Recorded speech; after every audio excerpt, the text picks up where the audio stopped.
Good morning. The witnesses today will be taken by Mr. McIver, and I think our first, Ms. McIver, and I think our first witness is Dr. Makin. Yes, Dr. Thomas Makin.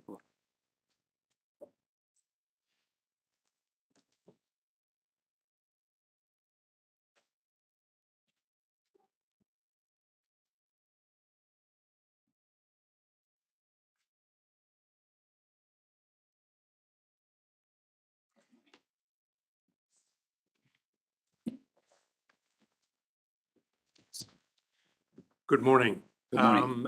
As I think you appreciate, you're about to be asked questions by Ms. McIver, who's sitting opposite you. But first, I think you're prepared to affirm.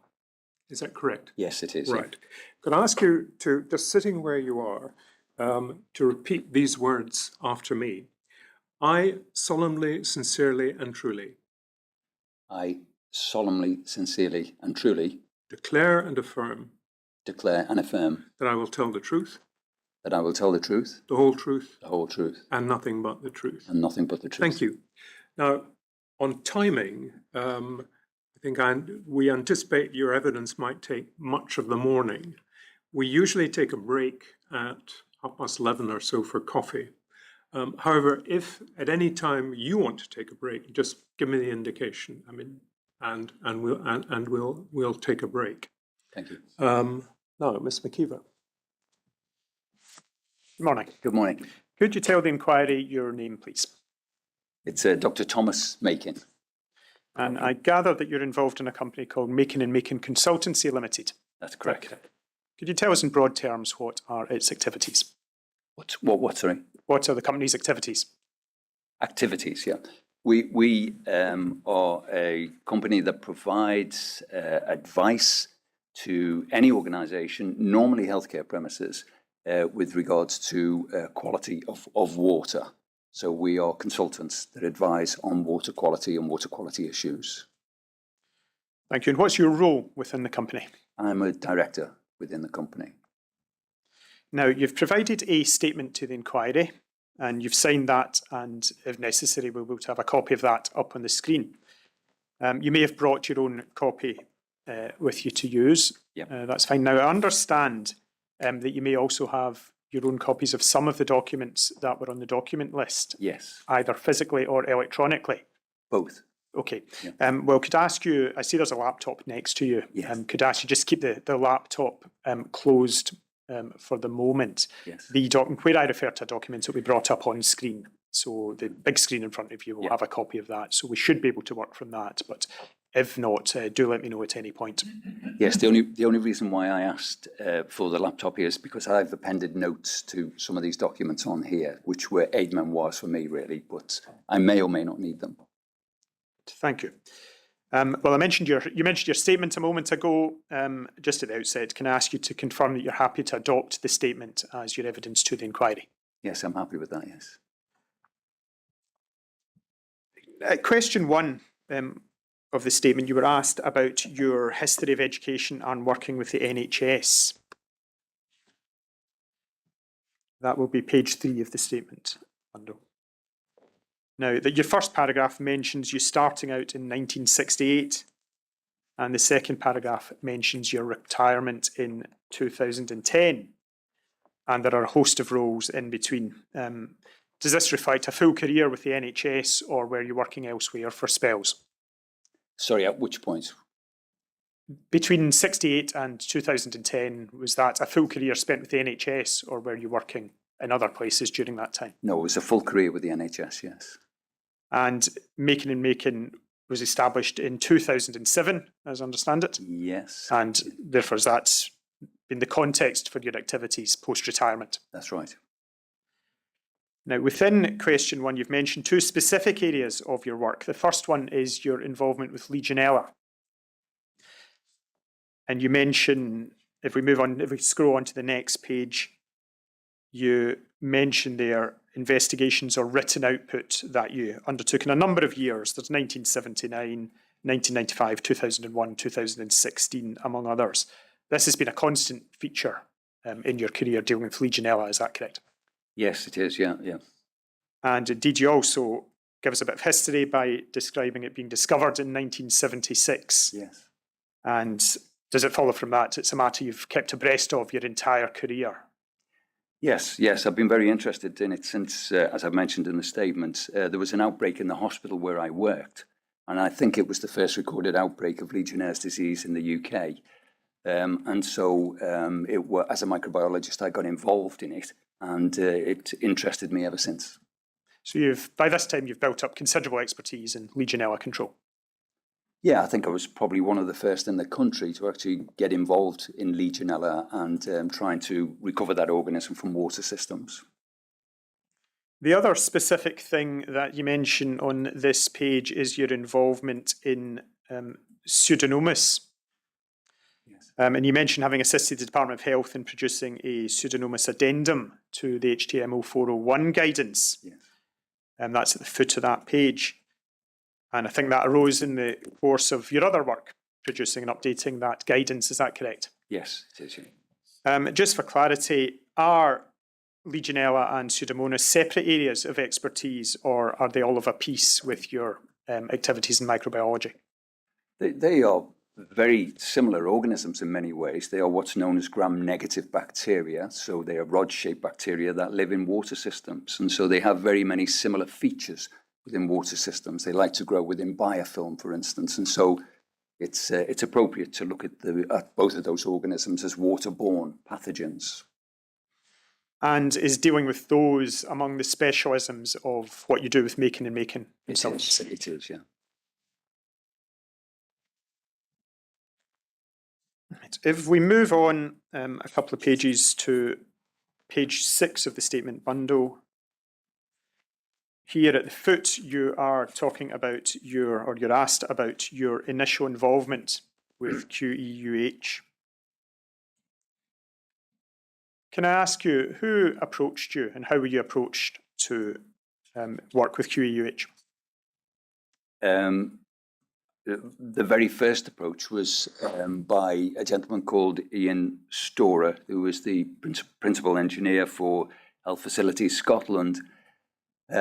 I think Mr. Storer may have been present at some of the lectures I'd given, either up in Scotland or up in the northeast of England. And he approached me via LinkedIn, strangely, and then asked me if I would contact a colleague of his at the hospital, which I did, and it started from there. So the initial contact was Ian Storer. You say strangely through LinkedIn. Is that a relatively informal approach in the world of NHS consultancy? I was quite surprised by it because I don't normally use LinkedIn, really. It's just something you see chats on and so on, and sometimes there's interesting chats going on around water quality issues. But he contacted me because most people, if they want me, would either phone me or contact me by email. So LinkedIn was a strange way to get in touch, really, but it was okay. You mentioned that Ian Storer had a role with, I think you said, NHS Facilities Scotland. Yes. Was that dedicated to the Queen Elizabeth Hospital, do you know, or was it a wider ranging role? I think it was a wider range, yeah. And he was the person did you speak to him, or was it contact simply over LinkedIn? It was LinkedIn contact, yeah. I don't believe I did speak to him, no. I have met him previously, yeah. And as I say, I may have met him at some of these lectures I was giving. But it was LinkedIn which started the process. And was that an exchange of messages over LinkedIn, or was it one communication to you? Yeah. As I recall, he contacted me, and I think I must have responded, yes, because he asked me to get in touch with Ian Powrie at the hospital, which is what I did. But I must have answered him, yeah. So it must have been through LinkedIn again. And do you recall at this time, was that the extent of the discussions, or did you discuss any details about? No, there was no detail. In fact, I remember there was a distinct absence of detail at that point, really, yeah. But I was obviously meant to get in touch with either Ian Powrie and be filled in on the detail by him, and not by Ian Storer, yeah, who just sort of gave me an outline of what the issue was, yeah. Did you understand at that point that this was going to be an actual formal instruction to do work for the Queen Elizabeth Hospital, or was it more speculative? At the time when Ian Storey got in touch with me, I didn't know what it was going to be. He just asked me to get in touch with Ian Powrie, and I didn't know the full extent of the problem at that stage or how long they would want me for. So there was a big question mark over that. But I was quite prepared to give my advice on an ad hoc basis if necessary. So I got in touch with Ian Powrie. Well, just to freeze things at that point then, when you've communicated with Ian Storey before you contact Ian Powrie, how much understanding did you have that would have enabled you to form your own understanding of the nature of the problem at the Queen Elizabeth? Before I got in touch with Ian Powrie, you mean? Yes. Very little. I would have had hardly any information about what was going on there at that stage. What would your state of knowledge have been? State of knowledge about the hospital? Or in a nutshell, what did you understand you were being asked to do or might be asked to do? Well, initially it was clearly my expertise is in water and contamination of water systems. And so I was being contacted on that basis. And so I knew that I was being required to look at their water systems because they had some sort of problem there. The full extent of the problem I didn't know at that stage. And so I wouldn't find that out until sometime later. And in fact, Ian Powrie, when I got in touch with him, provided me with some documents which enlightened me a bit more. Okay, when did you contact Ian Powrie? Can I refer to my statement here? Because I can't by all means. necessarily remember all the details. I contacted him by Ian Powrie by email on the 27th of April, 2018. And you mentioned there that was initial email followed by a telephone call. Yes. From that, sorry, go on. I was just going to say he phoned me, yeah. From that initial exchange, then what was your understanding of the problem and the extent of it? He informed me, as I recall, they had issues, they had problems, they'd isolated organisms from the water system, and there were some apparent cases that may be associated with the water system, cases in patients. And he invited me to come up to the hospital and see the size and configuration of the hospital and get a feel for it, with a view to advise them on trying to control the issue. You mentioned in the paragraph below a report relating to contamination.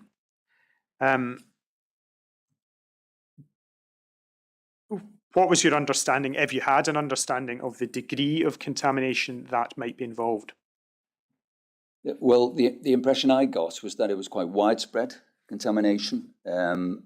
So that it wasn't just isolated, localized contamination. It seemed to be quite widespread. So there was an issue there. And it was when I got there, I eventually realized it was a big hospital. So that was a heck of a contamination, really, if it was widespread over that size, yeah. Okay, I'll come to that in a moment. But at that stage, did you have any understanding of what contaminants might be involved? Well, contaminants, it would have been microbiological contaminants, yeah, microorganisms. I was not particularly aware of which organism was a problem. He may have mentioned Cupria vitis, which was an organism which was isolated from some of the water system and from some of the patients as well. So it was that particular organism which was mentioned first. And then I subsequently discovered that there were quite a lot of other organisms present in the water system. When you did advise the hospital, it was around the idea, among other things, it was around the idea of chemical treatment of the water. Yeah. Was that a matter that was raised at that initial stage? Possibly. I don't absolutely recall, I'm afraid. Yeah, it may have been discussed at that stage. Yeah, yes, it could well have been because the hospital were already thinking about biocide treatment of the water system at that stage, and so it probably would have mentioned it to me. Yeah. I suppose even if it weren't mentioned to you, given your experience, would it have been a matter that would logically have occurred to you on its own from the information that you got at the initial contacts? Yes, yeah. It was clear that something had to be done about that level of contamination, with it being so widespread and with it not just being a localized contamination, a more dispersive treatment would be required. And so it was clearly heading towards biocide treatment of the water system. Okay, I'm going to ask for a document to be brought up for you, which is the SHTM 0401 guidance. There's one page that it should be bundle 15, page 337.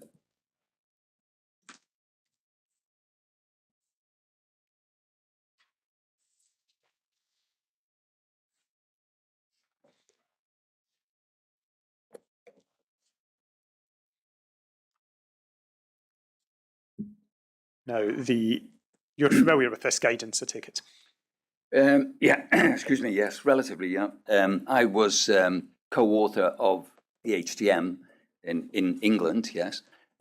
This document is largely taken from that document, but with tweaks which sort of apply to Scottish water, really. The reference that I want to take you to is very short. It's the second paragraph on that page where there's a reference to the introduction of chemical treatment to the potable water supply is an admission that the physical installation and or the management process is incapable of maintaining that water supply in a wholesome condition. Mm-hmm. Is that a fair comment in your view? Not necessarily, no. No, because maintaining the water supply in a wholesome condition, there's different standards here. Wholesome condition is sort of a statement that could mean different things to different people. It depends on how sick you are, really. What you might consider to be wholesome water would be okay for you and I, but may not be okay for immunocompromised patients. So there's sort of levels of that definition there, of that statement there, which apply as far as I'm concerned, yeah. My view is really, and you'll probably get into this a little bit later, is that in many situations now, biocide treatment is required in water systems more often than we care to think of, because particularly in healthcare premises, because there's a greater risk there to people who occupy that building. And so we have to move the bar a little bit, and maybe my view is start to introduce biocide treatment a bit earlier in these situations. Okay, that's a matter that I will ask you about later on. But the degree of nuance that you're introducing there is to say that it doesn't follow from the fact that chemical treatment is being introduced or contemplated that we're dealing with an unsafe water system. No.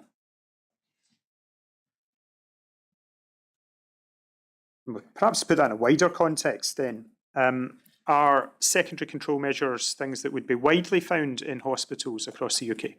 I would say more and more often, yes. Yeah.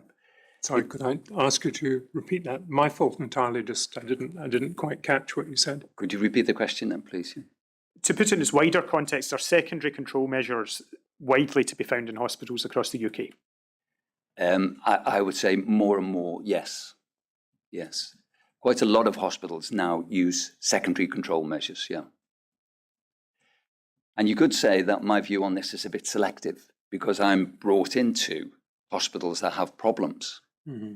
And so I would tend to see hospitals that would be using secondary control measures.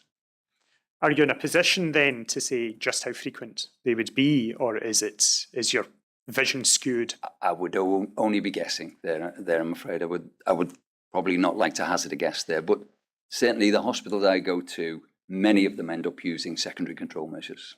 That's fair, thank you. You mentioned that you did an initial visit to the hospital, and that was, if we're back at the statement bundle at the top of page 8, you date that as being the 10th of May, 2018. Sorry, Mr. McKeever, can I just check something with Dr. Makin? You use the expression secondary measures. At least in this current context, is that another way of talking about chemical biocide, the introduction of chemical biocide, or is it a more general expression? In this particular case, I'm referring to biocides, the use of biocides. But Secondary control measures can use things other than biocides, Yes. such as filters at the outlet, for instance. Yeah. Right. Thank you. Sorry, Mr. McKeon. No, thank you, Lord. Yeah, I was going to take you to the initial visit to the Queen Elizabeth on the 10th of May 2018. Now, you've mentioned already that you were, I don't know if taken aback is the right way to put it, but certainly you were struck by the size of the site. And I think you also say somewhere in this page about the size of the water system. I can say that the first thing that struck me when I've never been to this part of Edinburgh before, and I'd taken the taxi from the train station and I was coming up to the main entrance of the hospital. And I asked the taxi driver what was the building on the right-hand side, as I recall it, which was just before the hospital, and it was a sewage treatment plant. And I was quite astounded by the fact that a hospital should be built right next to the sewage treatment works, which was the first thing. And then the second thing that astounded me was the size. Yeah. Right, I could deal with those in either order, but I'll perhaps just ask you about the size, first of all. Okay. Why did that strike you as being, Size? yes, worthy of note? Well, it's big, and you don't often see massive hospitals like that. Yeah. And I've sort of, in the many years that I've been working in hospitals, I've come to the view that big is not always beautiful, and it's not always more efficient. Does size bring with it problems of its own? Yes, definitely. Yeah.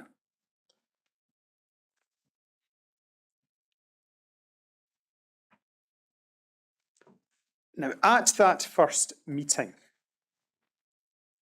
you mentioned, or at that first visit, you mentioned meetings with the incident management team that morning and also with Dr. Hood. Yes. You recall those? And you say that the IMT was for introductions and to brief you on some of the issues arising in the system. I think slightly further on, I don't think we need to go to it, but slightly further on, you mention that at the IMT you were asked for your views on a likely source of contamination. Do you recall that? Yes, yes. That would be at page 11 of the bundle, if necessary. Can you recall what was said and what did you say? As the likely cause of the problem, yes. Well, firstly, how considered could your view be at that stage, that early stage?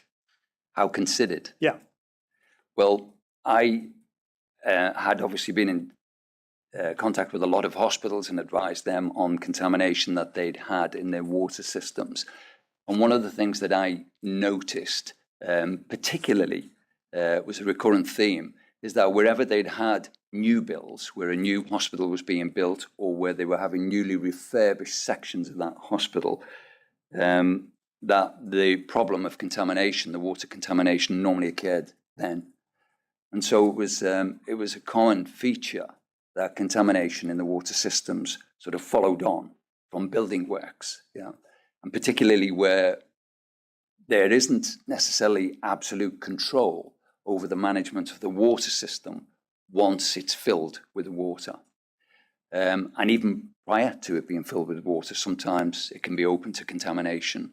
But certainly once water goes into the water system, and that's the tanks and the pipes and the various other components of the water system, then it's immediately a problem in terms of the propensity and the possibility of contamination with microorganisms and then becoming established in that environment. And there are certain things that are required of the people who are building that particular building. And very often, in my opinion, they don't take on board that responsibility and look after it too well. Some of them do, some of them don't.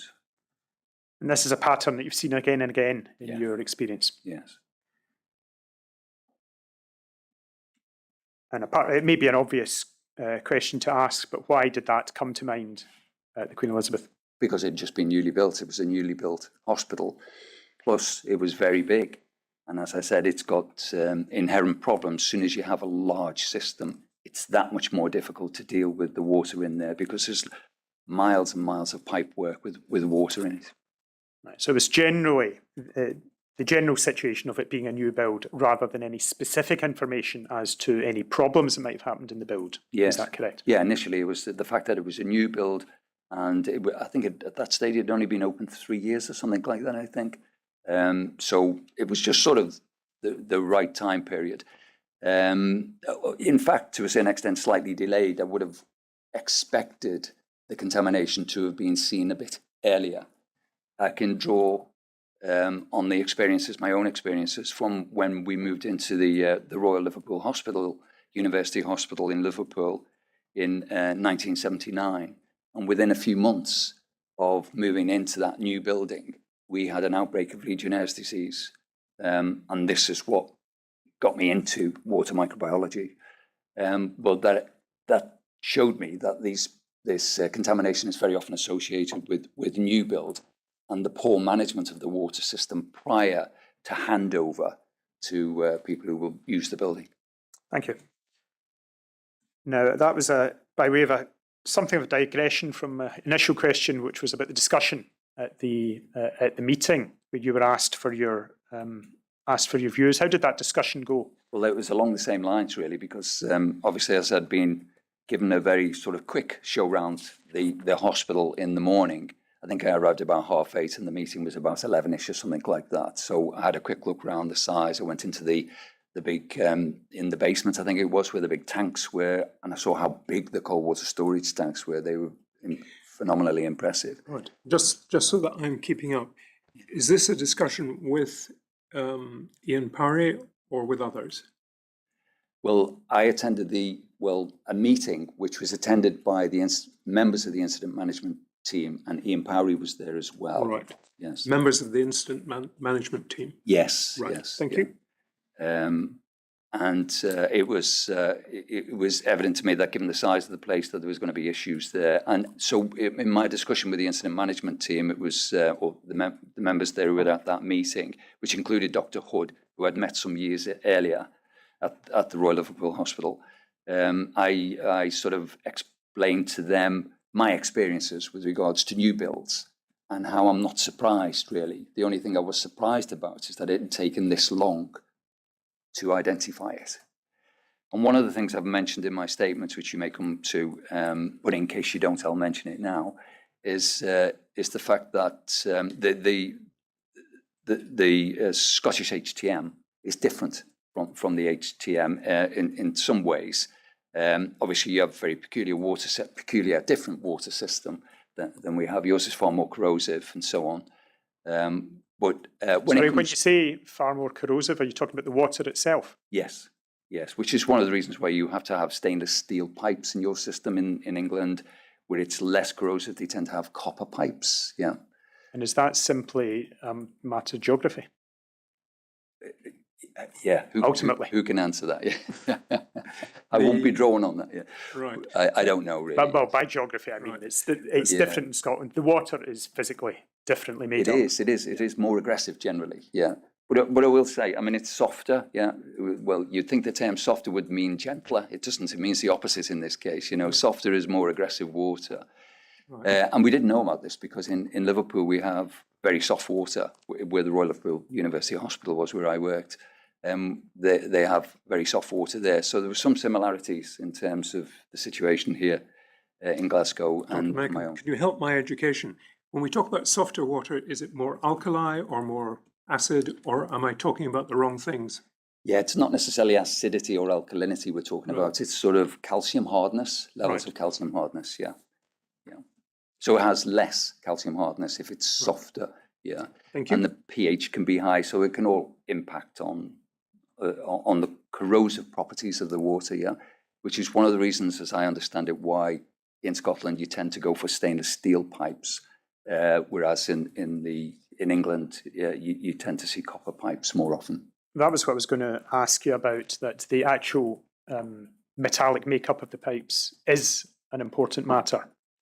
Yes, yeah. That's specifically when building north of the border rather than south. Yeah, it is. Yes, it's part of the difference, really. Yeah. But one of the points I was sort of going to make really is that the Scottish HTM is doesn't advocate testing for the presence of Pseudomonas aeruginosa. Now, in the HTM 0401 in England, testing for Pseudomonas aeruginosa, which is an opportunistic pathogen that can infect particularly immunocompromised patients. The guidance of the English HTM 0401 is to test on a regular basis, well, 6 monthly, in every augmented care facility. So augmented care facilities where this extra level of care is given, intensive care units, neonatal units, Burns units, and so on. And so extra testing is done there on a regular basis to see whether or not the water system is contaminated with Pseudomonas. And if it is, then specific control measures have to be introduced, particularly in those, sorry, I keep hitting it, in these augmented care units to protect the patients there. That level of protection or that level of surveillance is not required elsewhere in the hospital because there isn't a significant risk to other patients from those particular organisms, but it is in augmented care. So one of the things about the English HTM is that regular testing is done, and you can identify problems because of that regular testing, because you will see that there's more Pseudomonas there than should be, or you would expect there to be. Whereas in the Scottish HTM, where they're not recommending testing for Pseudomonas aeruginosa, they didn't do the early testing that would have been done in England. And so it was maybe 3 years later that they eventually found the problem in the water system. And I think, as I recall from reading some of the documents, that it came about from the pharmacy, people testing, doing some sort of routine water testing and found the contamination that way. So what I'm saying basically is that in England, that would have been started earlier, and the testing would have been, so soon as the hospital opened effectively, all augmented care units would have been tested every 6 months, and they possibly would have found the contamination earlier. Okay, thank you. Just to complete... Right, just so that, my apologies, Ms. McKeever, just so that I'm following. So if we looked at the HTM, the English equivalent guidance to the SHTM 0401, you'd find a specific requirement for testing every 6 months for Pseudomonas aeruginosa. Right. Whereas we don't find that in the Scottish regulation. Not for routine testing. There is a requirement for testing if you have an outbreak. Right. Yeah. Or you would have to identify the outbreak in the first case, which is exactly what happened 3 years later. Right. Thank you.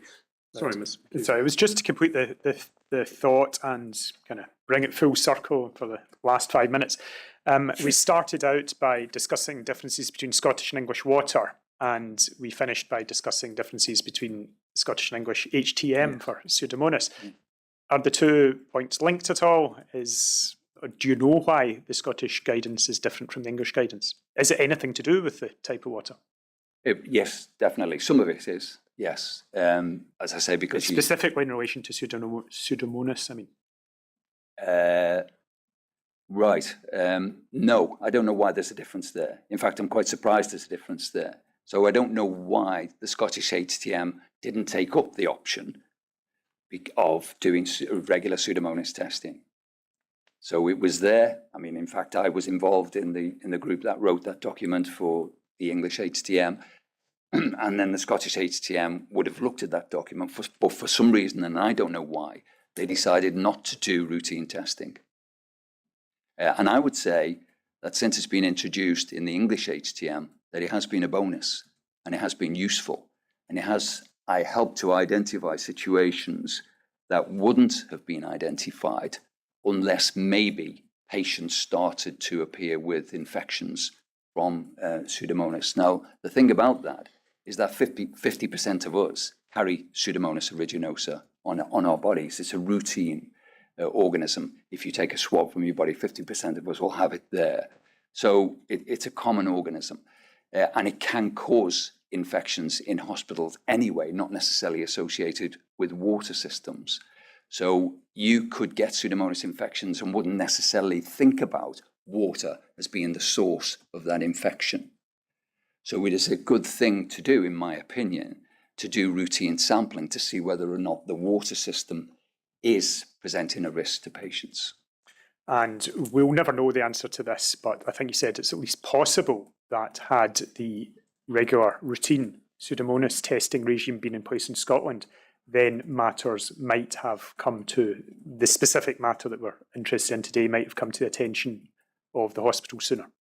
I think it would. Yes. Thank you. Now, you mentioned Dr. Hood a moment ago. You mentioned that you had a separate meeting with him on the 10th of May.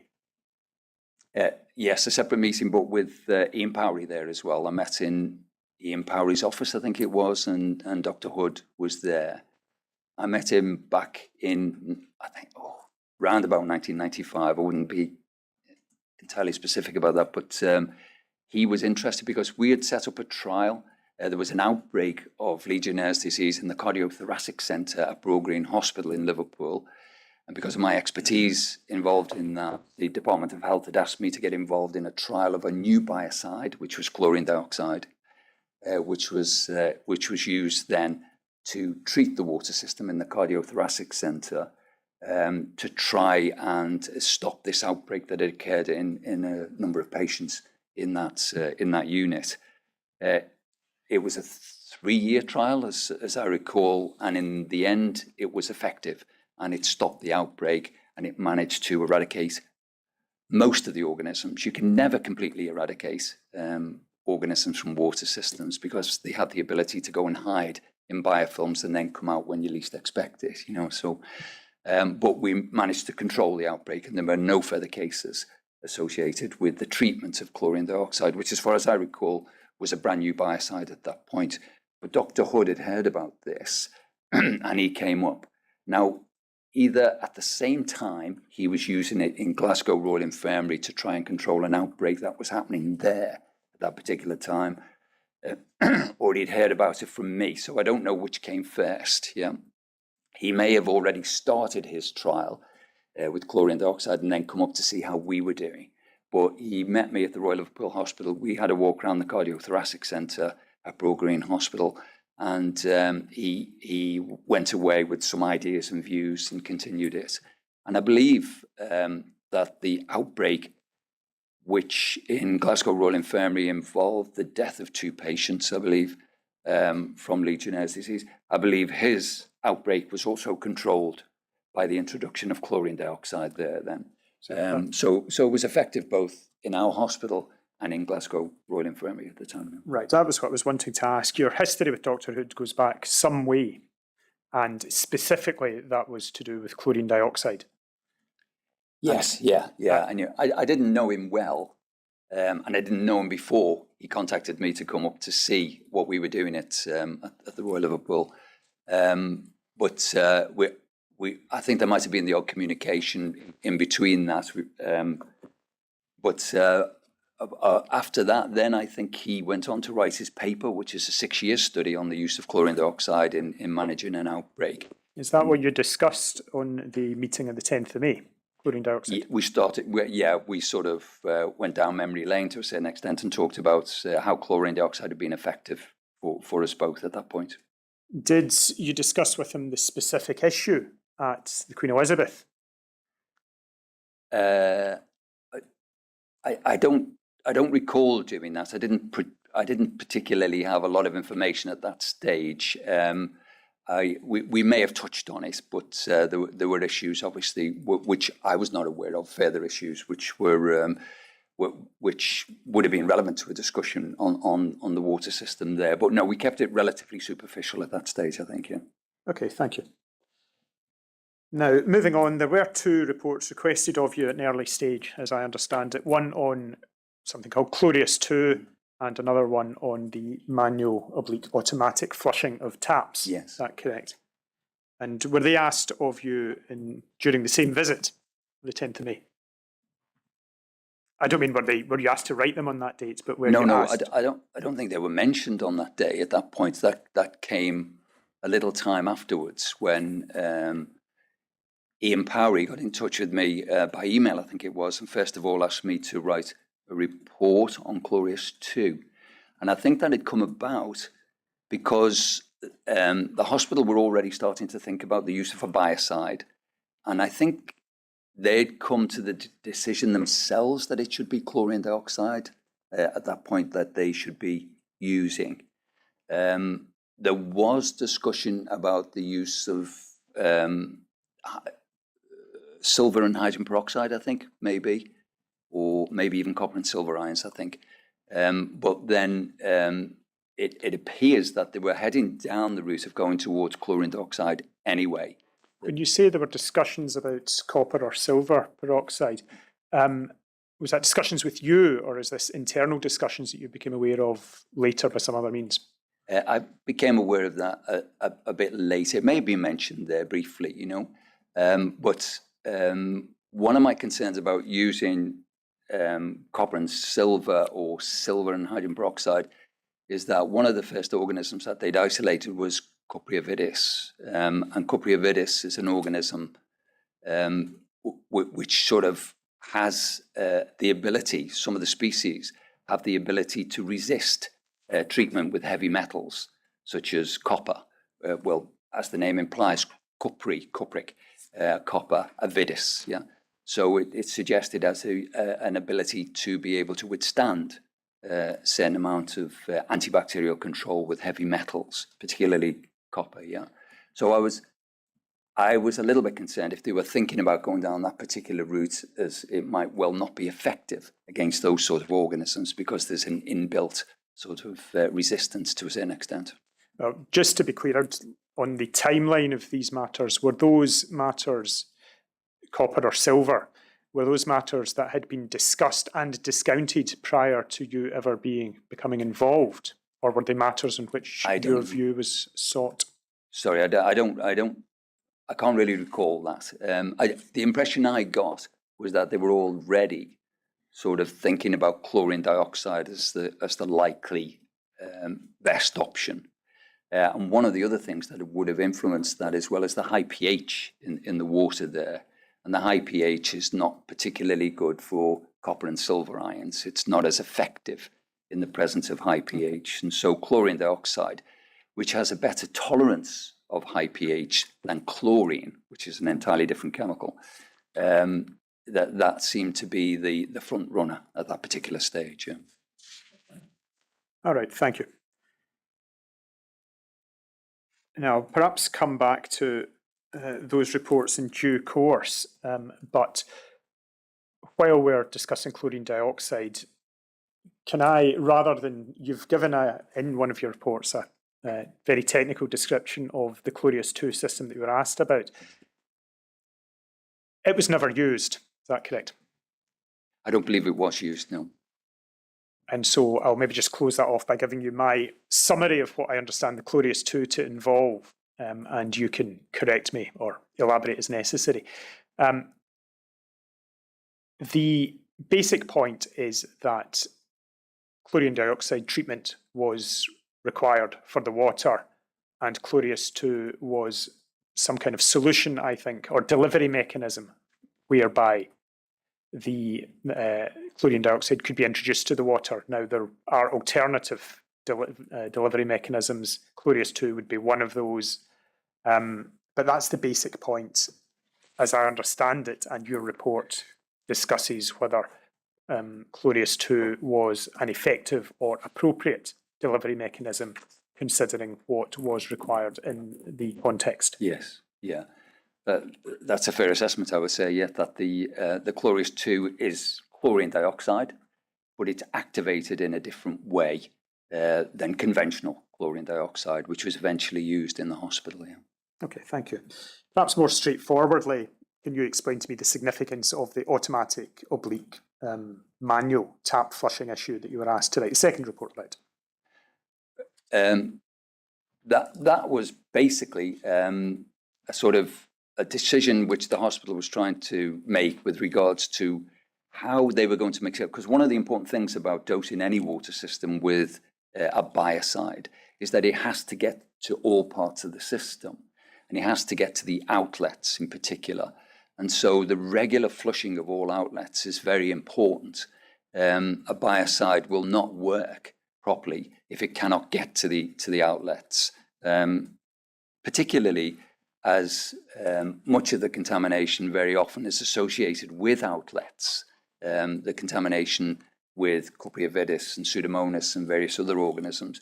These organisms are in the main obligate aerobes, which are organisms that like oxygen. And so they would prefer to be at the outlet of a water system close to a higher oxygen affinity than deep within the system. And so it is very important, if you're going to use a biocide to try and kill off organisms, that that biocide gets to the point where those organisms are and prefer to grow, which is generally at the outlets very often. You can get systemic, deeper contamination within the center parts of the water system. But very often, in my opinion, it's the outlets which get contaminated. And so a biocide has to be able to get to those outlets. So the regular flushing of outlets can either be done manually, and so you just have people making sure they use every outlet in every part of a building on a regular basis. And to that end, for instance, in the guidance, HTM 0401, and in the Scottish guidance, it recommends that, in particular in augmented care facilities, that every tap is flushed every day. And that is, even in the absence of a biocide, that is to try and make sure that water is turned over and that you don't get the buildup of biofilm due to maybe stagnation of water occurring at outlets that may be underused. So regular flushing of outlets is very important, and I was required to write a paper on whether the way forward with regards to flushing of outlets should be done manually or whether or not it should be done automatically. Okay. Right, at the risk of attempting a second summary, the basic issue here is that one of the sites where a build-up of pathogens might occur is at the end point of the water system, at the outlet. But the outlet occurs at the end of a pipe, and water doesn't necessarily flow up and down the pipe, and the only way to make water flow through the pipe is to flush, to open the outlet, and it's that which draws chlorine dioxide throughout the whole system. Yes, with the exception of part of the hot water system, because the hot water system, unlike the cold water system in big buildings particularly, recirculates. And so it's constantly moving, or should be constantly moving, because there are pumps driving that water through the system, basically. Does it follow from that, then, that the taps in the cold water systems are more important, or a more important issue than the taps used in the hot water system? In some ways, yes. Because if you think about it, the cold water system, effectively all of it is a giant dead leg. There is no movement of that water unless somebody opens a tap. So, but if you've got a hot water system, that hot water recirculates from the big hot water heaters called calorifiers very often, and that will recirculate around the whole building and then come back to the calorifier where it's heated to normally about 60 degrees centigrade, which would kill off most organisms. And so there's an intrinsic sort of control mechanism there. And then that would send that water back off again around the system.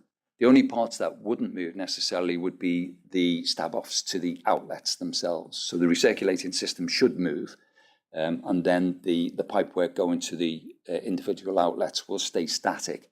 That's hopefully small section, unless the outlet is opened.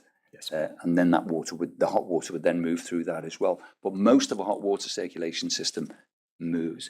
But this is where big is not necessarily beautiful. When you've got very big buildings, you have secondary and tertiary loops of water systems looping from one after the other. And sometimes it's very difficult to be able to get a balance in that where you've got the right differential pressures and the flow of the water around all parts of the furthest loops of that water system. It's very difficult to manage. So one of the first things we spoke about was your initial impressions of the size of the site and the size of the water system. I think I started asking about complexity, but perhaps asked you about something else. If I did, then is that what... Well, if I asked you about if the complexity of the water system brought its own problems, is that what you would have had in mind, the presence of secondary, tertiary loops, because the site was so big? Yes, it's partly that, yeah.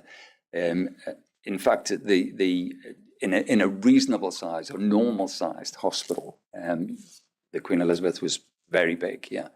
But in normal sized hospitals, you would find that they would all have some issues in terms of recirculation of hot water around secondary and tertiary loops, in my experience. But again, I tend to be drawn towards problems, hospitals that have problems. Yes.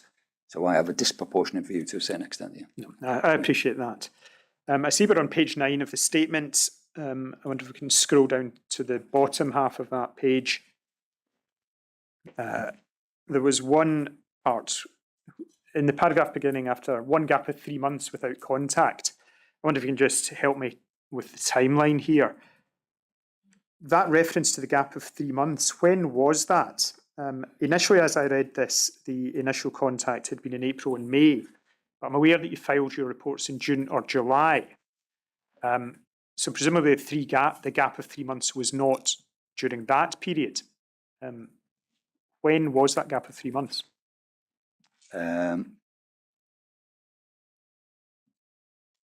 I think excuse me, I emailed Ian Howry on the 7th of December 2018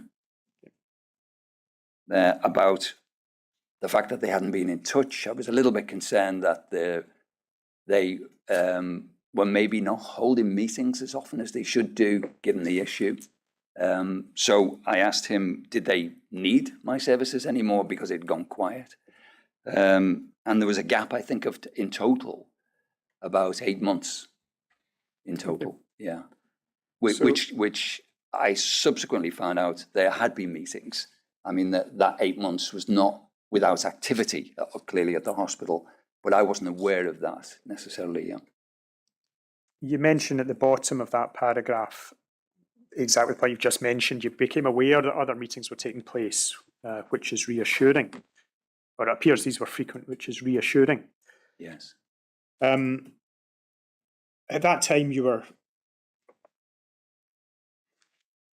had a general concern that your involvement was irregular. Yes. When you say that learning about these other meetings was reassuring, is it simply the fact that other meetings were taking place that reassured you, or did you have more information about, for example, what was being discussed and dealt with in those meetings? I didn't have information about what was being discussed. No, I was not. As I recall, I was not given documents from those meetings. So simply the fact that things were being done, albeit that you didn't know what those were. Yes, I didn't know what was being done, but certainly when I met the incident management team initially at the first meeting on the 10th of May in 2018, I was struck by how committed they were. And obviously, I knew Dr. Hood and how committed he was, and the work he'd done on chlorine dioxide and the papers he'd written on that. But I also met the rest, or some of the other members of the team there, and they were clearly very committed. So I was pleased that they seemed to be very competent and going about it in the right way. So I took the view that they didn't necessarily need me at that point, but they did get back in touch with me. I think I had a total of 8 or 9 meetings, I think it was, in the 2 and a bit years that I was associated with them. Now, you may or may not be able to answer this, but throughout that period, and I suppose I'm talking from your first dealings in May 2018 up and for the next 2.5 years, was your impression of a water system that was under control? Well, it's a difficult question to answer that, because in terms of microbiology, most of those organisms that were being discussed and being isolated from the water system would not have caused a problem to most of the people in that hospital, or to you and I or anybody else effectively, but immunocompromised patients were what we were concerned about. And so that obviously did represent a threat for them. So it was a different tier, yeah. So there was a concern about the water quality with regards to that.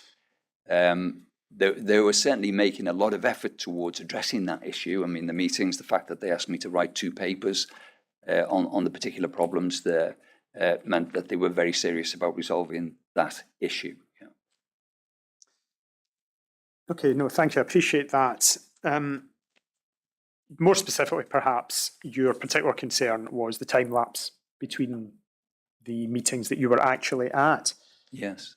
Given the profile of the problems that the hospital was dealing with and that you'd learned about from May onwards, would you have expected to be involved more frequently in those meetings?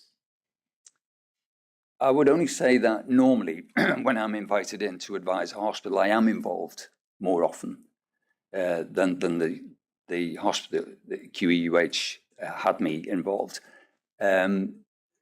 So it's, I suppose I would have expected to be involved more, but they had a lot of expertise there. As I said, Dr. Hood had a lot of expertise, and others, Dr. Inkster. So there was a lot of expertise there, and I came to the conclusion that they don't necessarily always need me for all of the nitty-gritty detail, and they didn't involve me in the nitty-gritty detail. There was just a certain level of information I was given and was asked to get involved with. I wasn't asked to go round the plant rooms and see that the engineers were doing their particular tasks and so on. And so very often in other hospitals, I'm required to do that and carry out audits, for example. But in this case, they had a bigger team. It was a bigger organization. They had a lot of people with a lot of expertise involved there. And it looked like they just needed me for certain requirements, certain things, which was fine as far as I was concerned. I was not given a particular job description or, detail about what I was required to do, other than the specific request to write those 2 particular papers. Well, I suppose my question then is that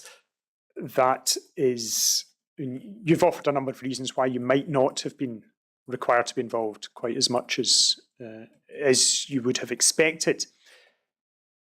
Do you know that those reasons are actually why you weren't involved, or is this, to an extent, reverse engineering an answer from speculatively? Yeah, it's a bit more speculative. I don't know particularly why I was not needed, no. Moving on to the next page of the statement, you describe your role, and I think you might have just said pretty much the same thing a moment ago. As I understood it, that's at the bottom of that page. As I understood it, my role was to provide advice on the prospective measures for controlling microbial contamination of the water system to help reduce risk of nosocomial waterborne infection, rather than focusing on the possible causes of that contamination, though some knowledge of the latter was appropriate. Firstly, what does nosocomial mean? Hospital acquired. Right. And secondly, was your understanding, as you describe it there, one that you reached for yourself, or was that an instruction specifically given to you by the Queen Elizabeth Hospital? No, there was no specific instruction given to me about how my involvement with them would go forward, apart, as I say, from the 2 documents the 2 papers I was asked to read, to produce. That was my view, actually. Looking back, would you have considered there to be other matters that would have been worthy of your consideration, but you weren't asked about? It depends on how. Yes. I mean, I've got a lot of expertise in water systems and where things can go wrong, and I've been doing it for many years. And so, had they asked me to be involved in that, I suppose I would have done, but that would have required me going there more often and being involved a lot more. And at each meeting, at each of these 8 or 9 meetings that I went to, I used to ask at the end of each meeting or by email the next couple of days, would I be required for the next one? So it was never known whether I would be required for the next one. Were you actually proactive in saying issue X might arise, it would be useful for me to be involved in that, shall I attend the next one? Or was it more reactive than that, simply asking? I think it's a bit of both, to be honest. Yeah, a bit of both. It was generally more reactive, but I would suggest certain things. It might well be, though, that they went along the lines and looked at that thing that I'd mentioned, but they'd done it themselves. But I was never particularly informed about what had gone on. I didn't necessarily receive the minutes of the meetings that I didn't attend, wasn't asked to attend. Okay, thank you.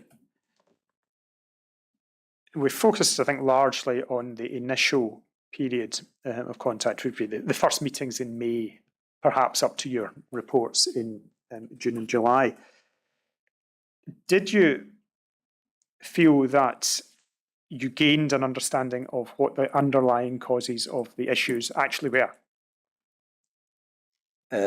Yes, well, the underlying causes, yeah, as far as I'm concerned, obviously was an issue of the size of the system. It was so big, so much more easily contaminated when you've got a big system like that. But also, in particular, as I sort of mentioned earlier, that because of that size and because of the during construction, that has to be filled with water at some point. You don't know what's gone on after that point, whether it's been regularly flushed or whatever, whether there was a biocide used at that particular time. And the guidance does refer to the fact that a biocide can be used immediately when water enters the system. So your guidance, SHTM, does refer to that. And so all of these issues would have been relevant to whether or not the system became contaminated. Yeah. So it was a very complex problem which involved a lot of issues, and some of them was sort of outside of the control of the people who were then occupying the building to a certain extent, because they may have inherited some of the problems. All right, thank you. At this point, I'd like to come back maybe a little bit to ask you again about your initial impressions of the site, specifically an issue you raised yourself that... Sorry, Mr. McKeever, just so I understand, you're asked if you'd got an understanding of the underlying causes of the issues. You identify the size of the system. Now, you then, as it were, elaborated that by saying because the water system has to be filled at one stage, you don't know whether it was flushed, and you don't know whether any disinfection or biocidal treatment was used initially. Now, I'm not putting this terribly well, but when you answer the question, you understood the underlying causes. I think I'm rather taking from your answer, well, you say this is a very big system, and whether or not it was flushed or whether or not it was subject to initial biocidal treatment, you don't know. Is that right? That's right, yes. I didn't have that information. Right. Yeah. It was just, do you want to take that any further, Mr. McKeever, or are you content just to leave it there? What I'm getting from that is that the size of the system merited these measures. Whether the measures were taken, you're not sure. That's right. I don't know if those measures were taken. They definitely were needed. And in fact, they were advised by the Scottish HTM. So regular flushing of outlets is advised during construction time. Once water gets into the system, is advised by the Scottish HTM. I think it's twice a week or every 3 days or something it says. And it also advises that biocides may be used in that time. And it's fair to say that it's just guidance, and it's up to you whether you take that guidance or not. But certainly in my experience with all the information I have now from hospitals with problems, and certainly in new builds, it is, I would say, shouldn't be guidance. It should be instruction to, first of all, make sure all of these outlets are flushed on a regular basis, and that water systems are treated with a biocide from day one. Whether or not you stop that at the point of handover, because you won't necessarily want the patients exposed to that particular biocide, or you may not need it after that point because there would be normal use of the outlets, and so hopefully regular use of the outlets, and that would reduce the opportunity for bacteria to build up in the system. But I would certainly say, given my experience, I would say a biocide should always be used in the construction of a building once water enters that, that water system.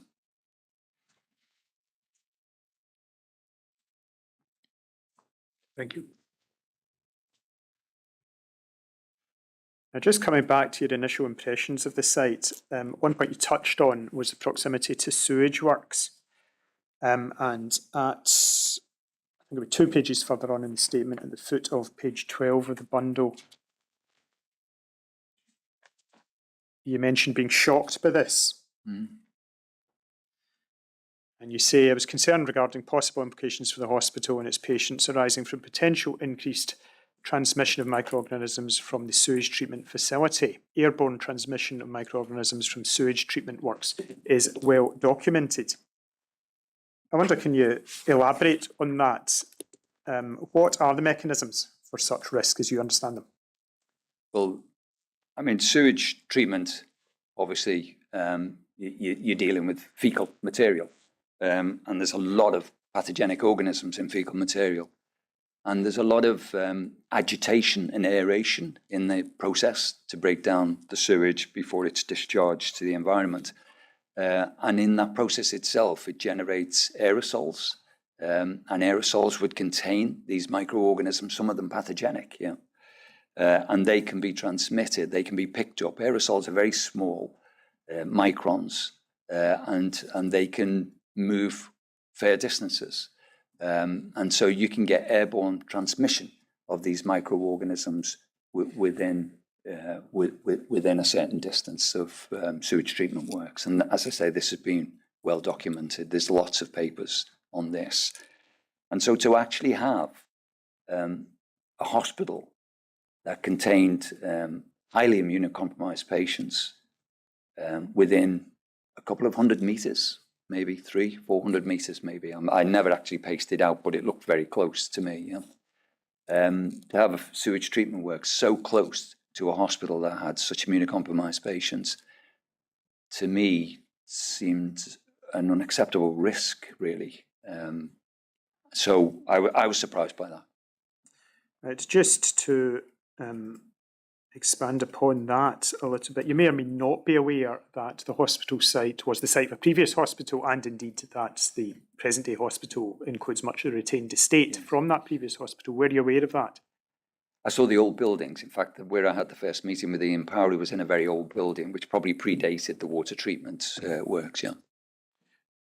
Does that fact change your view at all about the... It would suggest that the sewage treatment work was built after the original hospital, at least. But I don't know which came first in terms of the new hospital. Sorry, I keep doing that. Which came first, the new hospital or the sewage treatment works. I didn't know how old the sewage treatment work was, so I didn't know which came first.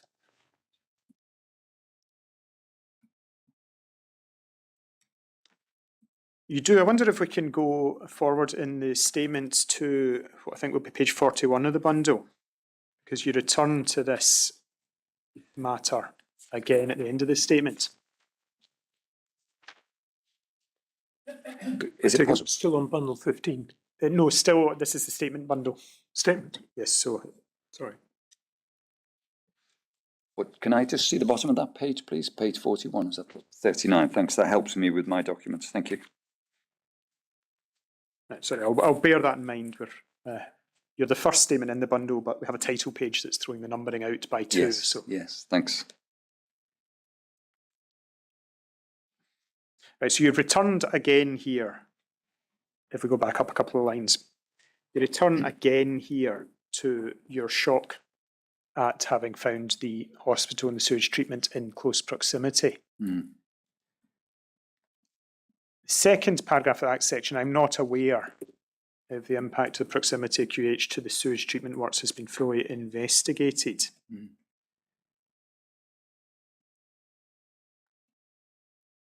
Does it follow from that, moving forward to the present day, that, in your view, that's still a risk factor today? Yes, if the sewage treatment works is still there, then I would say it's still a risk factor. And I feel it would be appropriate, given that there's been so much testing done of the water system in the hospital, that it would also be appropriate to look at airborne transmission from the sewage treatment works around the sewage treatment work, and certainly in the vicinity of the hospital. So you could do air sampling and water runoff sampling and so on, and see if that in some way was getting into the environment of the hospital. And just to close the point, are you aware of such investigations having been done at all? No. That's not to say it hasn't, but I'm not aware of it. I understand. Now, returning to a slightly different point regarding your initial impressions of size complexity. If we move back in the statement to what will be page 28 of the statement 30 of the bundle. Yep.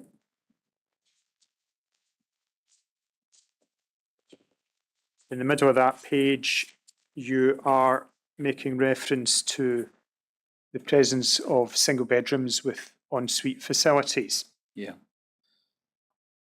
Is that an aspect? Well, it clearly, as you say, that it increases the complexity of the water system. I wonder if you can just explain your thoughts on that. Yeah, if you have single bedrooms, they all require ensuite facilities. You know, you need hand washing, you need toilets, you need showers. And normally in a hospital that doesn't have individual bedrooms like that, that would be more communal. And so there would be less of them. So as soon as you go to single bedrooms, there's a proliferation of extra pipe work, extra outlets, extra taps, extra showers, extra toilets. And so it makes the whole system that much more complex, really. And while it's good from a point of view of infection control, in terms of having all these patients separate from each other in that way, it actually creates another problem with regards to infection control, in my opinion, in that it makes the water system so much more complex and open to be contaminated. And to summarise that issue, it creates, would it be fair if I described that as creating more scope for dead legs?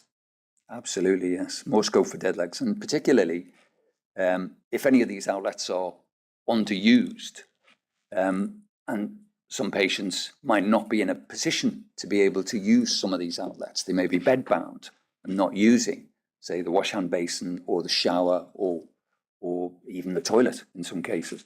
So it very much it seems to depend on what the patient is doing, and not all patients can activate the outlets in their rooms. You know. In that case, it would normally require someone to be aware of the fact that the patient was not doing that and do it for them, flush the outlets on a regular basis. But people in wards, in hospitals, obviously have an awful lot to do. And to go around flushing outlets on a regular basis, I suppose, is another task that would be asked of them. Did this come up at all in your work with the hospital, or is this just a matter that struck you as unusual? No, it struck me, but it came up in terms of some of the discussions in the individual bedrooms, made it so much more difficult. And that's why a flushing program had to be produced, really, and how outlets were going to be flushed going forward once they'd introduced the biocide dosing regime. Thank you. Moving back to page 13 of the bundle, page 11 of your statement. You made a reference there, it's half a dozen lines from the bottom of what we have on screen, to your concern that biofilm may have been allowed to develop during the construction of the building. I wonder, can you explain how you came to that conclusion? Because or am I going too far in describing that as a conclusion? Was it a suspicion at that stage? You say concern. I don't want to put words in your mouth. It wasn't really a conclusion. It was a suspicion, because I'd been furnished at the very outset when Ian Powery sent me a couple of documents. One of the documents he sent me was Dr. Suzanne Lee's report, who had been to the hospital, I think, before me anyway, in April or somewhere around about then, and she'd written a report on the water system. And she had said that the system had been filled during construction and remained so for over 12 months prior to it receiving patients. Now, that's an unusually long time to have a water system filled before it goes into operational use. So I was quite surprised. I mean, as soon as you put water into a system, it gives it the opportunity for biofilm to develop, and you should really only fill a water system as late as you can prior to just it being used, the building being used. I accept that the people who constructed it have to put water in some cases to test whether it's leaking and whether it's functioning properly. So there is a period of time required for them to be able to do that, and so there'll have to be water go in there for them to allow them to do that. But if you do it too early, and I would consider a year prior to patients moving in too early, then that leaves it open, the opportunity for contamination to occur. And not just for contamination to occur, but because we're not just talking about microorganisms entering the water system and floating around. We're talking about organisms getting into the water system and establishing biofilm. And biofilm is particularly, once it gets established, particularly difficult to remove. Well, when you say in the middle of that paragraph, once biofilm becomes established, it can prove very difficult to control. By control, do you mean eradication? No, control. Control is management of it, reduce the risk. As I said earlier, you cannot, in my opinion, eradicate organisms from water systems. There will always be an element of microbial contamination. Fortunately, in most cases, the contamination is associated with relatively innocuous organisms, which would not cause a problem in many situations, because no water system is sterile. You're always going to have microorganisms there. It's just that in hospitals that treat particularly immunocompromised patients, they are particularly prone to infection with almost any organism, really. And the less harmful organisms in the water system, less harmful to you and I, may well cause a problem to them. You speak about the biofilm's particular capacities for resistance or persistence. Does it follow that that emphasises the importance of trying to prevent it from forming in the first place? Yes, yeah. I think prevention is always better than cure, because you can, in this case, never establish a cure. Prevention really should be trying to make sure that you don't give the opportunity for those organisms to develop in a water system. And as I say, one of the ways in which you would do that is put water in as late as possible to test the system. In some situations, you can actually test the water system for leaks and so on by using inert gas, such as nitrogen, and look for leaks coming from that. And then you haven't put water into the system until maybe a week before patients go in there. But there is always a requirement to do a final disinfection before you hand over to the people who are going to use that particular building. So a final disinfection would involve a higher level of a particular biocide. It's usually chlorine that is used at something like 50 parts per million, which is quite a high concentration for a specific period of time. So that should be the sort of final process. One of my concerns, though, about this, and I think it's relevant, is that this is relied upon far too much, that the use of disinfection as the final stage after the construction is what a lot of people in the construction sort of industry think is adequate to get rid of any of these sort of previous ills, the problems that may have occurred, and the disinfection will resolve all the problems. It won't. Okay, so you're saying that the very fact that chemical dosing exists as a treatment might encourage greater risks or less care before knowing Yes. that the treatment might be introduced later. Yes, I think a lot of people rest on the fact that that final disinfection will make it all right. Yeah, it will get rid of any contamination that may have crept in at some point. But one of the things that I've commented on in my statement is that this biofilm that can accumulate, given a long enough period of time, is particularly helps organisms to become resistant to a certain extent. They don't become resistant within themselves, but it protects organisms from the biocides that may be put into that water. Are you able to explain in simple terms how that happens? Yeah, so if you give an organism or organisms that are waterborne an opportunity, sufficient opportunity. They can attach to the surface, internal surfaces of pipework or cold water storage tanks or calorifiers or whatever else for vessels. And they can then start to produce a sort of polysaccharide, a glue type matrix, which allows them to attach to that surface and stay there. Yeah. How does the resistance occur? Well, the resistance comes because the polysaccharide matrix, which continues to flow out of them, really sort of covers them. And it's a mucoid sort of coat, if you like, which makes it that much more difficult for biocides to penetrate to the organism to kill it. So there have been a few papers which say that you need something like 100 to 1,000-fold the level of biocide in a water system that's got biofilm in it to kill off the organisms within the biofilm, as opposed to if organisms were just free-floating, planktonic, in the water system. So the short summary of that would be that once they are there, it's harder to get rid of them than it is to prevent them from attaching at all. Indeed, and they are tenacious. They will stay there. In fact, I would say it's almost impossible to get rid of them once they've become established. If we skip on a page in the statement, you make a reference right in the middle of the screen just now to SHTM 0401 Part B, Section 7.6, stating that continuous dosing with appropriate... Sorry, is this page 12 of the document? It's page 12, sorry, yes, 12 of your paper copy. Which second paragraph are we in? Yeah. It's the reference to SHTM. Yes, got it, yeah. Page states that continuous dosing with appropriate biocides that have proven efficacy should be considered during construction to prevent the accumulation of biofilm.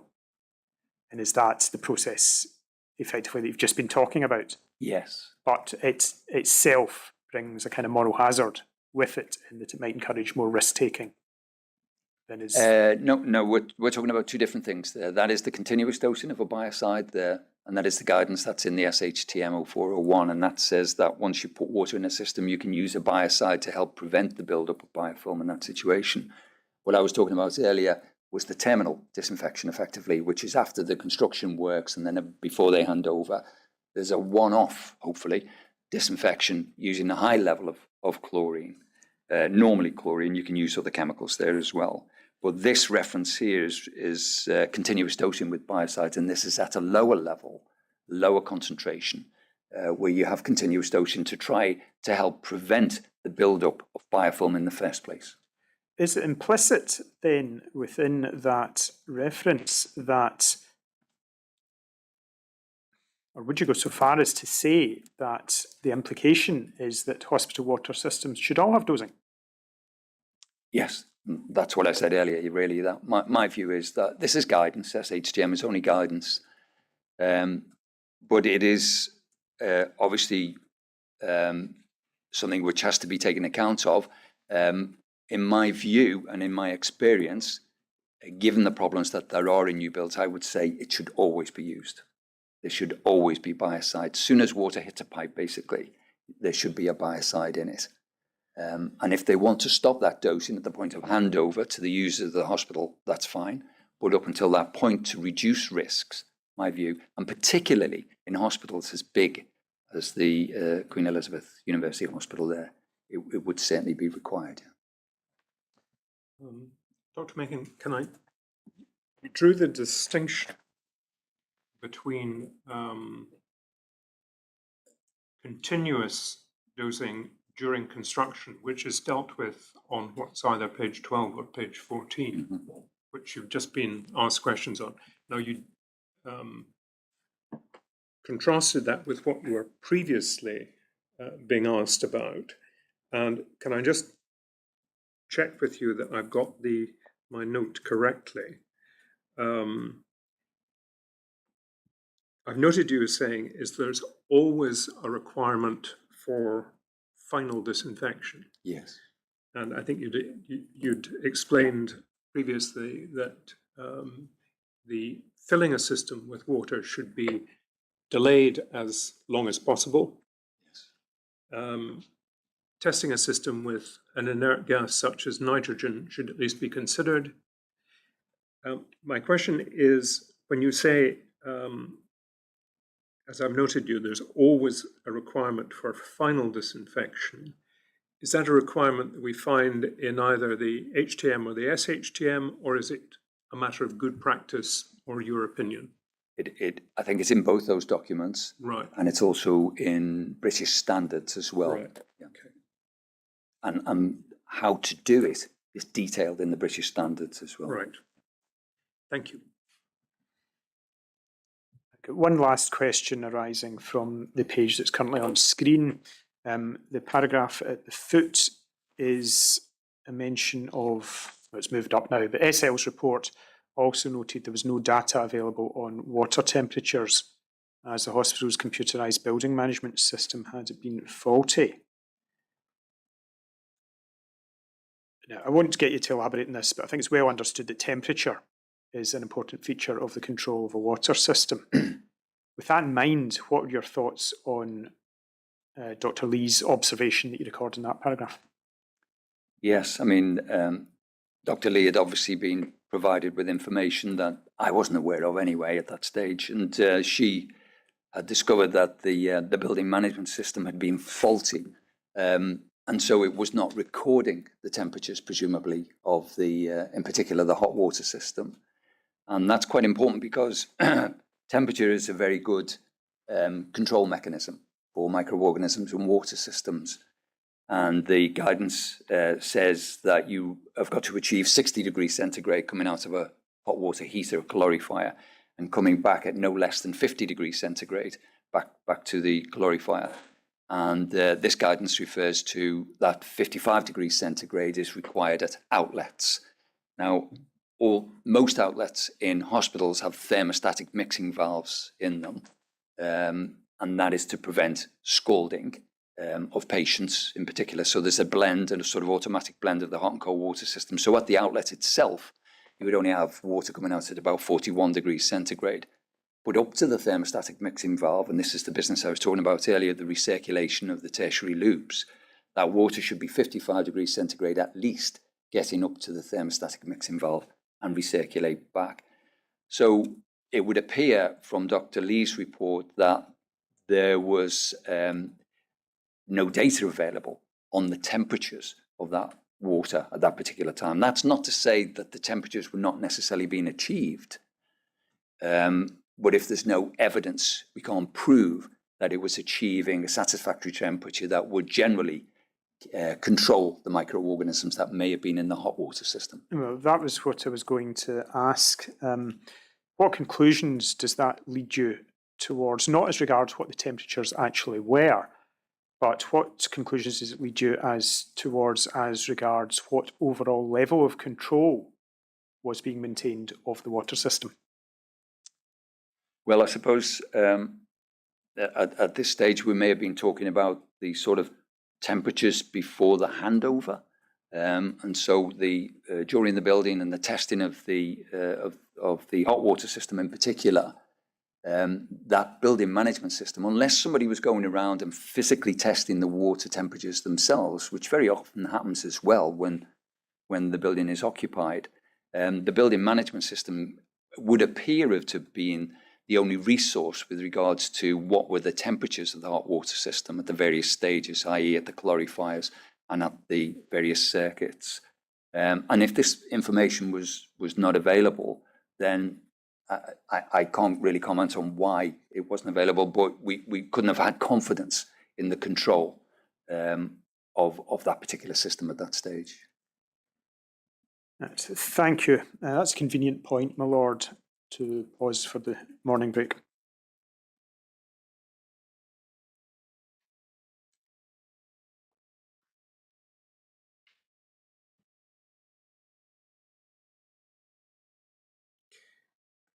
Yes, Dr. Makin, as I said, we will take a break for coffee. We're now at 11:30. If you could be back for 10 to 12. Thank you.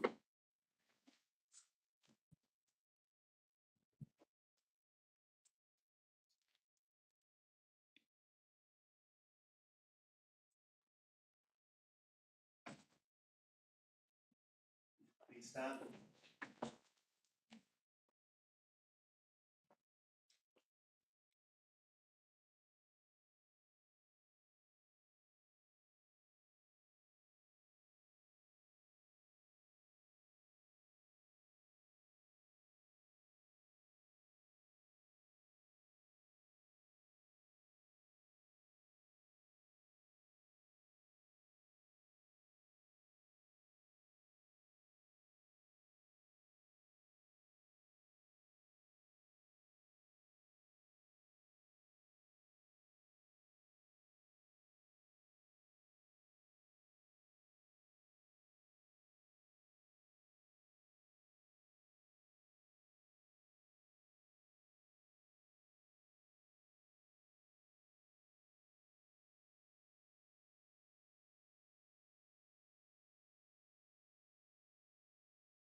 Mr. McKeever.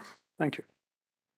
The next part of my questions will be about some reports that were compiled either prior to or during your involvement, not by yourself.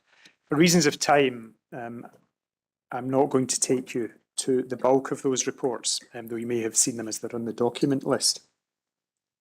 The first one I'd like to refer to is referred to at page 15 of your statement, page 17 of the electronic bundle, which is the 2015 DMA Canyon Risk Assessment report. Referred to in the middle of, it's page 15, of the electronic bundle 13 of the statement. 2 pages back, please, on the screen. Thank you. The question 7 was asking, had you... Sorry, my thought was McKeever. The bundle number for the report. It's page 15 of the bundle, electronic bundle. Well, that's page... the witness statement, but the report. Oh, the report is at... It's in bundle 6, page 122. Thank you.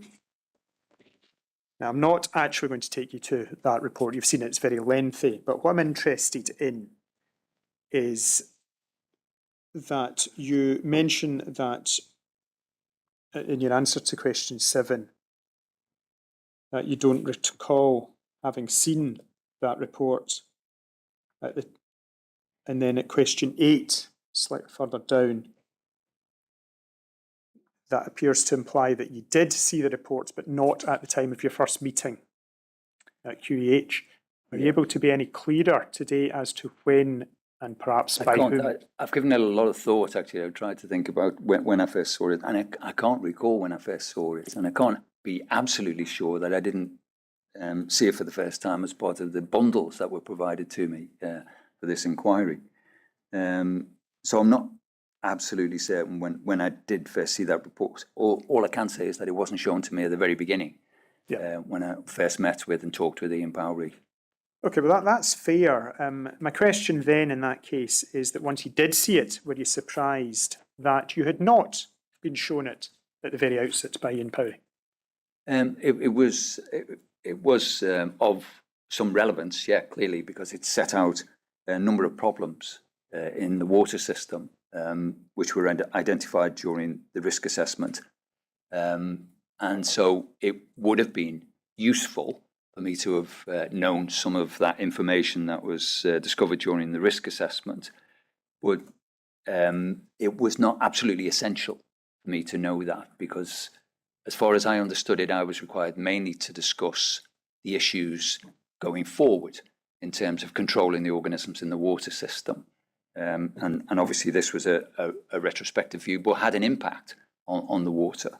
It all depended on what they had done since they'd had that risk assessment report in 2015, presumably, yeah. Well, that was my follow-up question, which was that were you surprised when you saw the report to learn that, in fact, action wasn't taken to implement the recommendations in the report? Yeah, there was a number of things which, sort of went against guidance necessarily, or didn't necessarily follow the guidance. So there were problems that were clearly identified in the risk assessment that would have supported the growth of microorganisms in that water system, and that was picked up clearly at that stage in 2015, which I think was just prior to the handover of the hospital. So the problems were there already, and so they discovered that. Yeah, so it was a surprise to me, really. But to be absolutely honest in terms of, am I surprised when I see these things? I'm not really, because I see them so many times in hospitals that there are problems, there are issues. There are certain standards, there is certain guidance, but they don't necessarily have to be applied. That's the nature of guidance, I suppose. Yeah. And where they're not applied, you invariably find there's problems, and this identified some of those problems. Next document you mention is, it's question 9 there, the 2017 DMA report. And I think you're a bit clearer that you hadn't seen this prior to the inquiry. Now that you have seen it and seen the 2015 and 2017 reports together, what, in general terms, can you comment on what impression that gives you of the extent to which the system was under control at those times?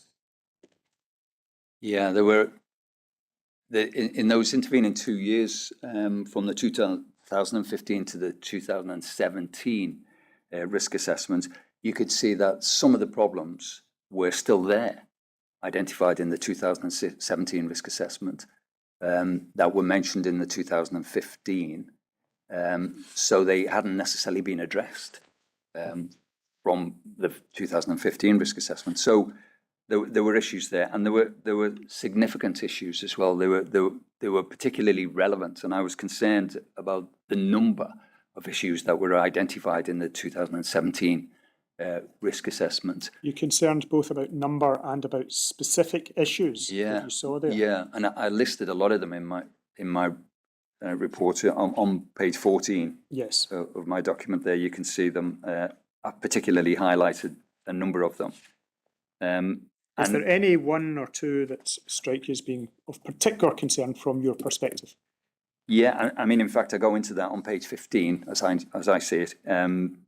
The particularly notable risks are, in the first instance, at that stage, 2017, the risk assessment had identified that the person who was responsible for the water system, basically the RP or AP, had received no training on the control of Legionella and other microorganisms. Now, was that a failing of the hospital in terms of not ensuring that person had that training? You know, it should have come from them, presumably, you know, to make sure that was going to happen. That was a massive water system that needed controlling, and the person needed the expertise to be able to deal with that. And to not have the training, that stuck out for me right away as an issue that needed to be addressed quite quickly. The fact that there was no service history for the showers and most of the thermostatic mixing valves, for instance, which require servicing on a pretty regular basis according to the guidance and the standards that are out there. There's no evidence of that. And other problems in evidence of significant heat gain in the cold water system, getting as high as, I think, as 30 or over 30 degrees centigrade. Now, organisms start to multiply as soon as the water temperature starts to increase, you know, and if you go above 20 degrees centigrade, then they really can start to grow quite rapidly, and biofilm accumulates quite rapidly. It's not a hard and fast line, this 20 degrees, like at 19 they don't, and at 20, 21 they do, but it's a sort of gradient. As soon as you start to get warm, cold water temperatures, you can see problems. And there was an indication in the risk assessment that the temperature was getting above 20 on pretty regular basis or in different parts of the system, and it was achieving, I think, 30 or slightly over 30 degrees centigrade in some parts of the system, which is a big alarm bell, really. If you start thinking about, you know, biocide, you know, you really need, like I said before, biocides at that stage in the cold water system to help to control that. If you find that you can't control the water temperature by natural causes, because very often in cold water systems, it's about heat gain. The incoming mains cold water supply very often is cold enough and is good enough to stay below 20 degrees centigrade. They have a problem down in London and southern parts of the country where the incoming mains water supply is very often above 20 degrees centigrade, particularly in the warmer summer months. But up here, you wouldn't normally expect to see that. And in most cases, the mains water supply is below 20. So any heat gain then associated with cold water getting to 30 must be associated with the building itself, and that there's heat gain caused by something that shouldn't be doing that. Okay. I mean, continuing with those points, those 7 bullets, the other side of the coin, I suppose, is the inadequate water temperature from the calorifiers. Yes. And that's, as I understand it, correct me if I'm wrong, but that would be the opposite problem, whereby at high temperatures you don't get microbial proliferation, but if that drops below 50, 55, then you start to get onto the other end of the curve that you've just traced out. That's right. It's particularly important that the calorifier gets above 60 degrees centigrade because you get an element of pasteurization of the organisms that are then going to be sent out into the water system. And if you can maintain a temperature of 55 degrees centigrade, as I say, in the recirculating part of the whole water system, that will help to keep most organisms at bay. It won't necessarily kill them off at that temperature, but it will reduce their opportunity to multiply at 55 degrees centigrade. Okay, and the last three bullets relate to debris, to dead legs, as we've discussed, and an issue around flushing of expansion vessels. Yes. And so those 7 are the points that we should understand to be the ones that are of particular concern as not having been addressed. Yeah, they struck me right away as being of particular concern, but there were lots of things mentioned in that risk assessment, all of which needed to be addressed. And to be fair, and I think you have to sort of draw a comparison on this, that risk assessments are required really in all healthcare premises, and they're done on a pretty regular basis. It used to be that the guidance at one stage said you do a risk assessment with regards to water quality every 2 years. And now it's changed a little bit, and it says where there's any significant change to your water system, you would do a fresh risk assessment or a review of the risk assessment. When you do risk assessments on healthcare premises, you always come up with issues. It would be unfair to say that you don't find things. I have never found a risk assessment which has come away and saying I didn't find any issues. Perfect, you know. All of the risk assessments I've seen, I would say, have always identified issues in even the best run hospitals. Yeah, so they all have to pick up on issues, and so it's not unusual to see a list of things that have been addressed in risk assessments, but these are particularly important ones. Yeah, high-ranking ones. Yeah. Thank you. Moving on to the next page, there's question 10. There's a long answer from you relating to a number of Intertech reports. The one that I'm interested in is the first one that's mentioned, the one of 11th July 2018. And we'll find that at Bundle 27, Volume 1, at page 515.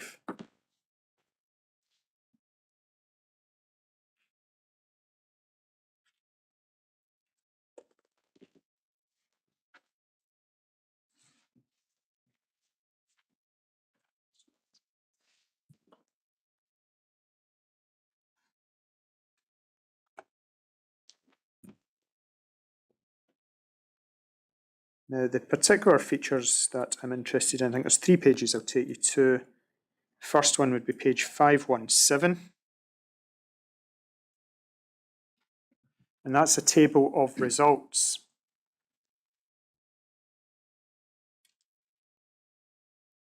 And as I understand it, this was an analysis of flow straighteners in 17 locations within the hospital, and those locations are set out in the second column, is that right? Yes. Yes. Now, you mention, and I'll just read out the part of your answer. It's on page 17 of your statement, page 19 of the electronic bundle. But you're describing this table of the 17 flow straighteners tested, 9 showed heavy visual fouling and 12 produced a strong instant reaction for biofilm. These results indicate that the flow straighteners were heavily contaminated with bacteria and were colonised with biofilm to various extents. Now, if we can flip back to the table, those references to 9 and to 12 are those references to the last column and to the, I suppose, the third last column. Yes. Yes, they are. Yeah.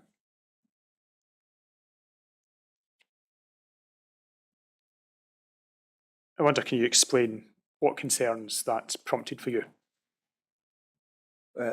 This indicated to me that there was a sort of intrinsic ability within these flow straighteners, which are devices that are introduced to the end of tap outlets. Yes, sorry, I should have asked that first of all. Explain to us. It's okay. Well, I'm not a plumber, so I don't exactly know. But I do come across a lot of flow straighteners because they cause a lot of problems in hospitals.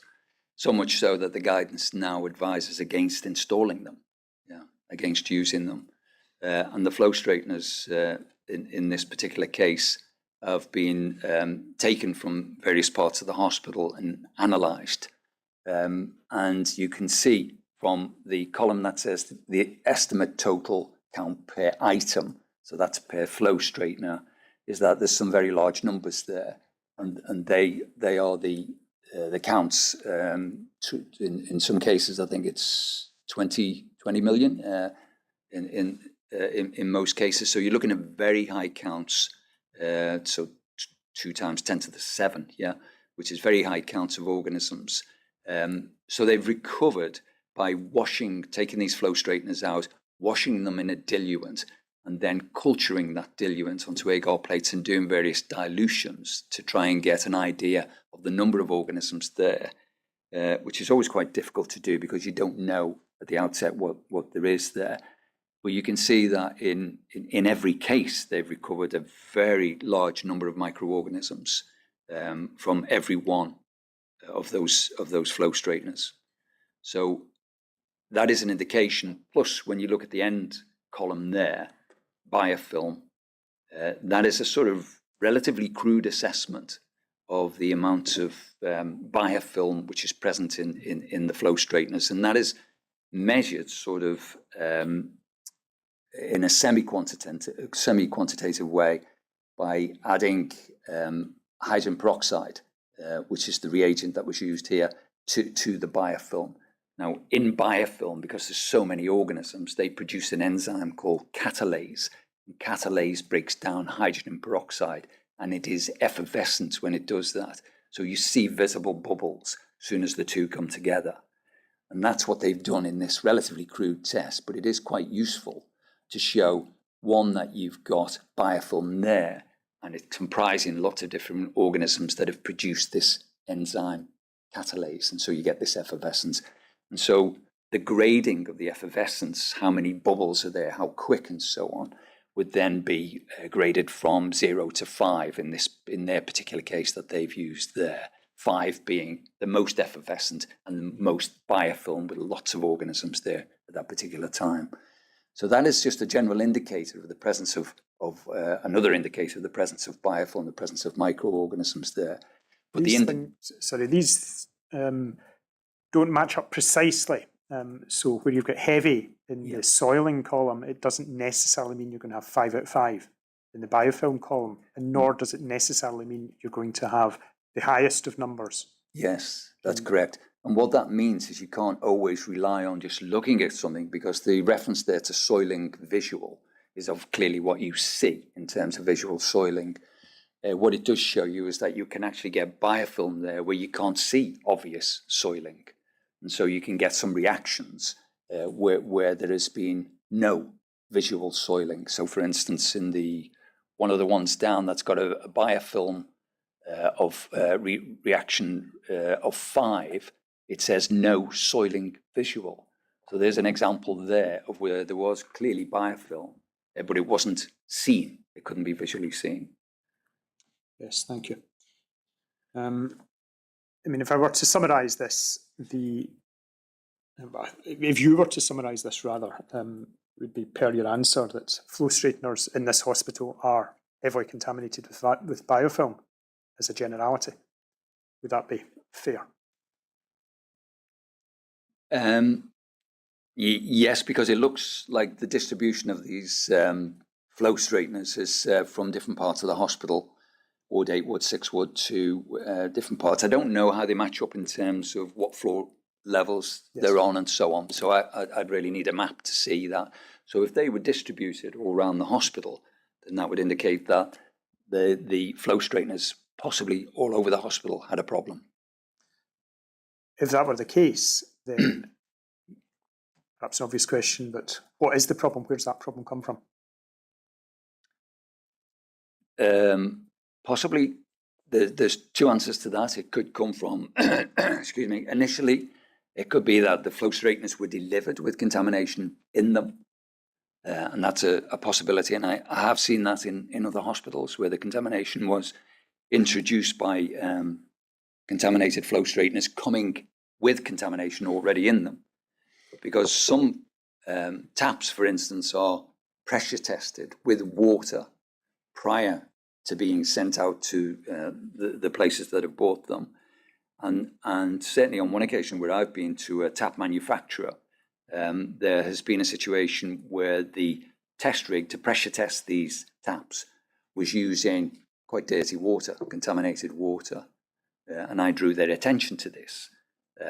And it was an issue really which I think needed to be addressed. I don't know whether across all of the tap manufacturers that has been addressed, but it can cause a problem. So pressure testing of taps can lead to residual bacteria being left within the taps, for instance, and then being shipped off to the customer and being installed with bacteria already in them as a result of that. Yes. But the other part of that then could be, of course, that the water system itself was then contaminated, but for some reason the contamination is located at the flow straighteners.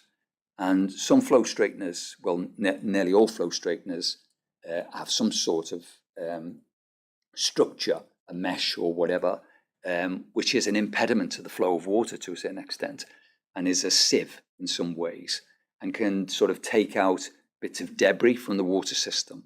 But it also, it acts as a physical opportunity, a sort of barrier for organisms to latch onto and stay there and develop as biofilm. They'll be constantly wet, of course, because water's going over them all the time, but they can stay there. And with this polysaccharide glue, if you like, that I talked about before, they have a really fast attachment to there. And so they can stay there and not be washed off necessarily. Yeah.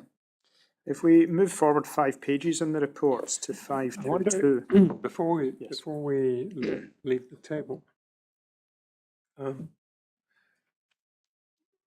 you still have the table there? No, it's gone. Dr. Makin, it's certainly gone from my screen. Yeah, it's the column estimate total count per item. Now I take it an item is one flow straightener. Yes. Yeah, and a CFU is a colony forming unit, which effectively is one bacteria, is the way we think of it.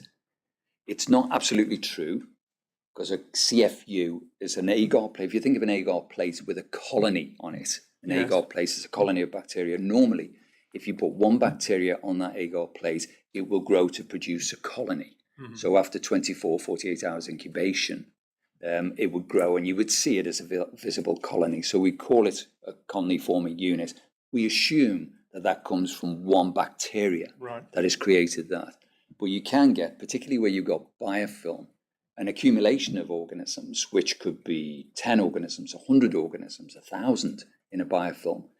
And when they hit the agar plate, they still produce one colony. So you could have the origin of that colony, either one bacteria or 1,000 bacteria. Mm-hmm. So we call it a colony forming unit. We can't really say it's one colony. So you can't count it exactly as each one of those colonies came from one bacteria. Because what you then do is you count those colonies. If you say 10, there was 10 colonies in the original sample. If we took 1 ml of sample, that's 10 per ml, if you like. And you can say there's 10 organisms per ml of water in there. You can't say that with agar plates because, as I say, one of those colonies could have come from 1,000 bacteria, but it still only produced one colony. Mm-hmm. Do you see where I'm not getting all of the detail there, to be absolutely frank. Sorry. But I may not require all the detail. I mean, I can see these are large figures. I'm not entirely sure whether I'm looking at 2 million or 20 million. 20 million in some cases, 20 I think. million. Yeah, I think. It's just that I get some sort of understanding of what the test has found, because as I understand it, it is a number of microorganisms. Some may be pathogenic, some may not be pathogenic. Am I right so far? Yes, it's a number of organisms, and we don't know if they're pathogenic or not, if they're capable of causing infection or not. But what it is, it's an indication of, certainly from my experience, heavy microbial contamination. Because normally, if you were taking a sample from a tap, or you took one of these flow straighteners that maybe had not been used previously, whatever, you would only get a couple of organisms per straightener. So the sort of count, if you like, to think of it of a normal piece of kit within the water system, you wouldn't expect heavy counts like this. You would see very low counts. You would never see nothing, probably, but you would see 2 or 3 per flow straightener, not these sort of numbers. Does that help? Sorry. That is helpful. Thank you.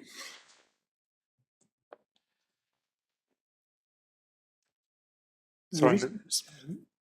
McKeever, you were moving on. I was. The reason for taking you to page 522 was it gives 2 options. That flow straighteners may come pre-contaminated and the biofilm's already on them, or the biofilm may be getting there via the water supply. The reason for taking you to page 522 is that we see here at the top of the page a treatment was made of unused flow straighteners.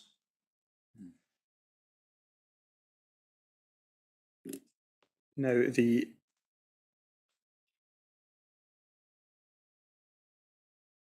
certain results follow, but they're perhaps most neatly dealt with in your own statement at page 17 of the written statement, 19 of the bundle, where in the paragraph beginning, the full Intertech report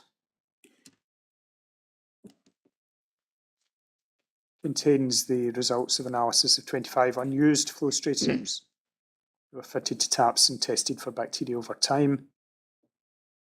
Prior to installation, these flow straighteners contained only small numbers of bacteria and no biofilm was detected.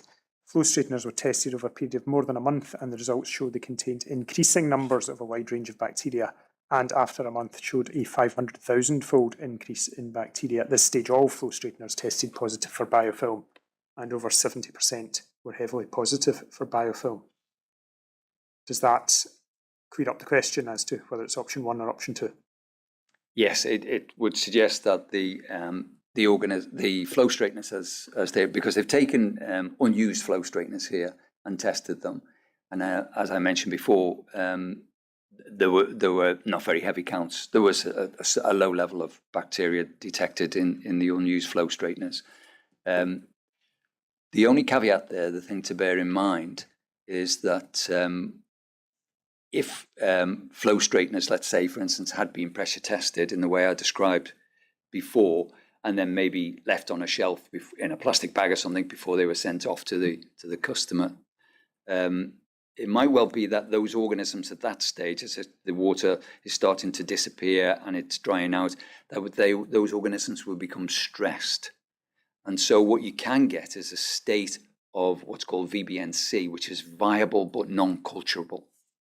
So you can get organisms which are shocked, basically, and they go into a sort of state of suspended animation to a certain extent. And so when you do cultures on them, initially, they don't grow so readily.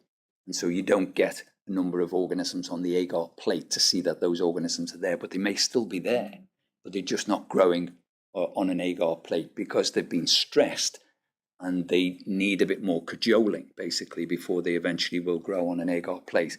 So although these flow straighteners have only got, in this particular test, which was quite a crude test in some ways, because what they've taken is 200 ml of sterile distilled water, put it in a sterile plastic bag and put the flow straightener in it and then shaking it. Yeah, that's quite harsh to microorganisms to be exposed to distilled water in that way.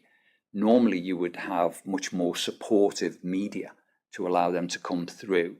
But in using this test, it's given them the indication that there were not a lot of organisms there, and that probably is the case, I should imagine. But you have to bear in mind that you can have a situation where there are more organisms there than have come out in this particular test. Thank you. Just for completeness, the paragraph below that, the Intertech report also analysed results of water testing for each floor of the hospital. And that showed an average of around 40% of the samples collected from each floor were positive for bacteria, and 60% of samples were positive on one of the floors, the 5th floor.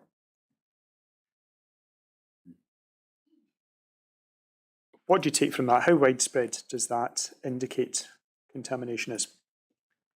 Yes, well, it indicates that there's clearly widespread contamination throughout most parts of the hospital.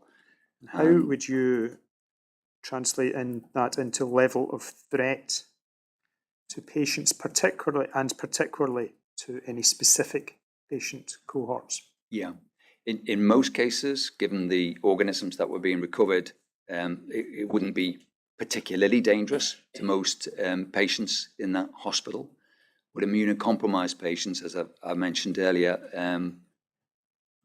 can be infected by relatively innocuous organisms, less harmful organisms.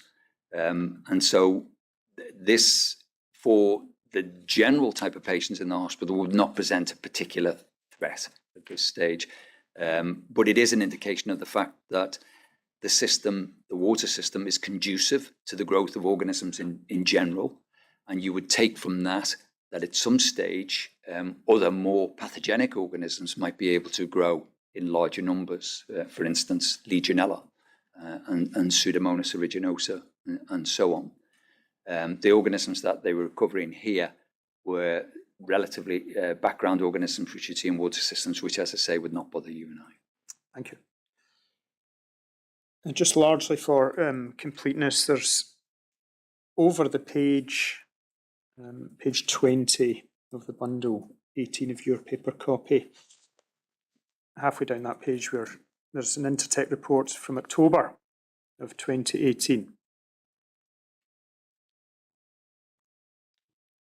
The paragraph below that describes the report being dated 1st of October and after the meeting you attended on 31st of August 2018. The next meeting you attended was 8 months later in April 2019. And you say that this Intertech report may have been discussed at one of the meetings held during that period. Could you just clarify, please, does that indicate that you saw that report the next time you were involved in April 2019, or am I reading too much into that paragraph? I didn't necessarily see that report when I next attended. Yeah, I can't recall when I next saw that report, but I wasn't given it at a time. Maybe that other people saw it. I don't know. Would you have expected to have seen that report? Which report is this one? What are you referring to? Sorry, it's the 1st of October 2018. It's in Bundle 18, Volume 1, at page 82.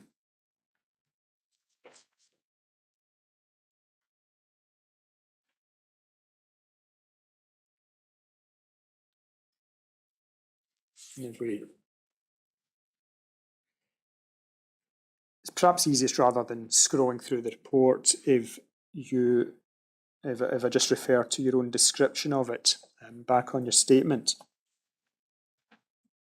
Is it about the flow straighteners again? Are we talking yes. about? Yeah. Analysis of flow straighteners, you say at the bottom of the screen, showed they're comprised of 8 parts, 6 internal plastic parts and 2 rubber gaskets.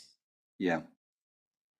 Yeah, what this report shows is that the flow straighteners are particularly complex structures, or multi-layered, shall we say? Not necessarily complex, but multi-layered, and there's a lot to them, and it clearly, because of the complexity of them, it's given an opportunity for organisms to stay there and reside there. So there's a number of layers where these organisms can latch on.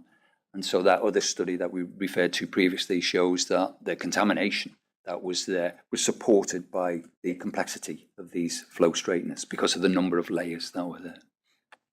Well, that being in mind, would you have expected to have seen that report at the time it was issued in October 2018, bearing in mind that that's roughly at that stage in procedures?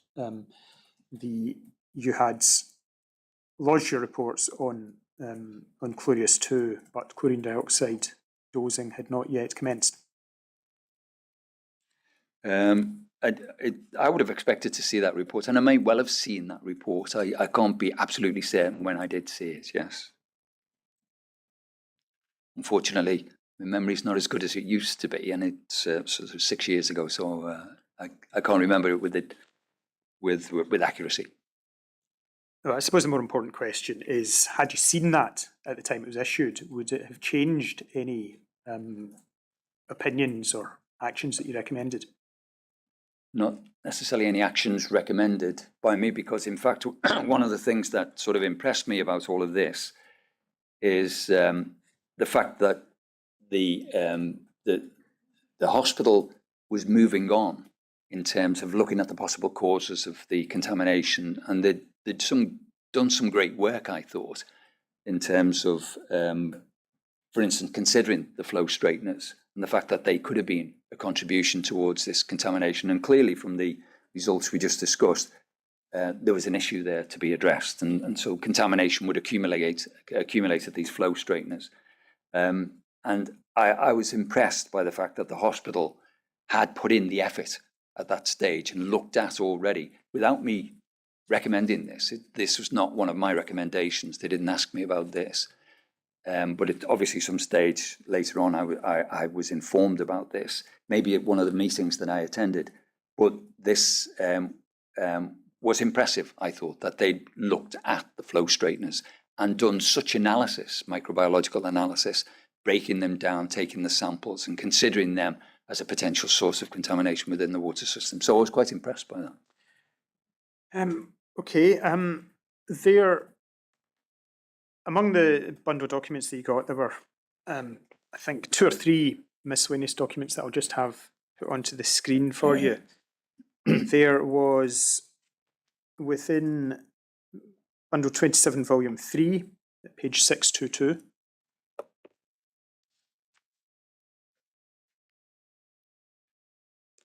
There was a letter from the Chief Medical Officer. Yeah. Have you had the opportunity to read that before? Yeah, I got it yesterday, I think, or something like that, yeah. So I have been through it, yes. I mean, broadly speaking, I would summarise this as being the raising of an issue at high level within NHS Scotland, informing trusts of actions they should take.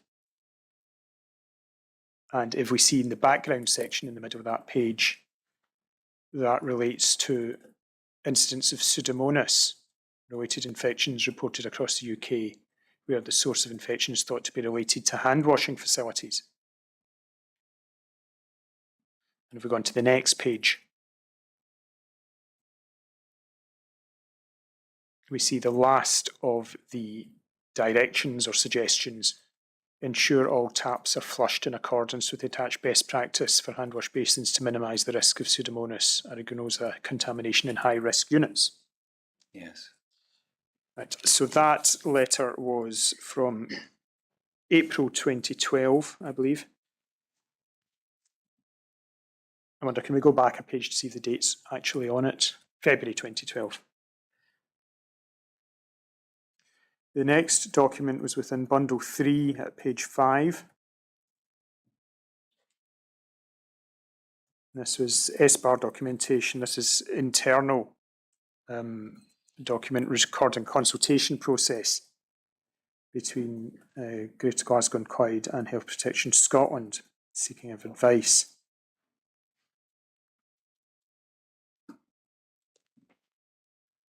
And in short, this is about, if you see the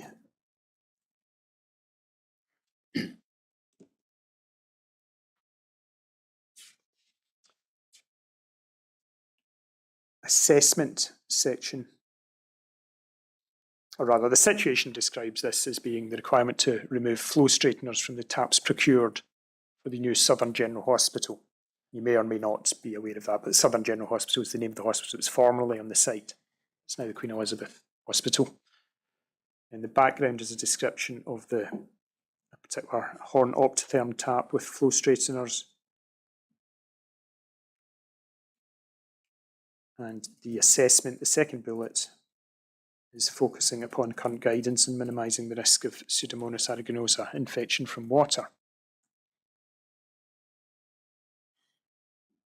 If we look at this, the next page, there are 3 options mentioned as regards the tap installation, and bearing in mind that the hospital was being built at the time. The three options are either that the procured taps can be installed with a water sampling regimen.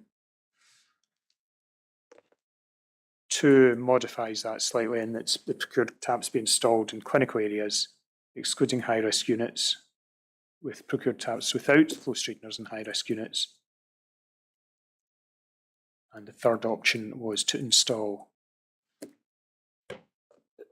procured taps in the clinical areas with new compliant taps in high-risk units without flow straighteners.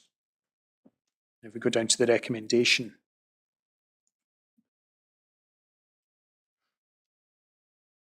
the recommendation is either of the second or third options. So that was from April 2014. And the last document I referred you to was in bundle 15, page 692.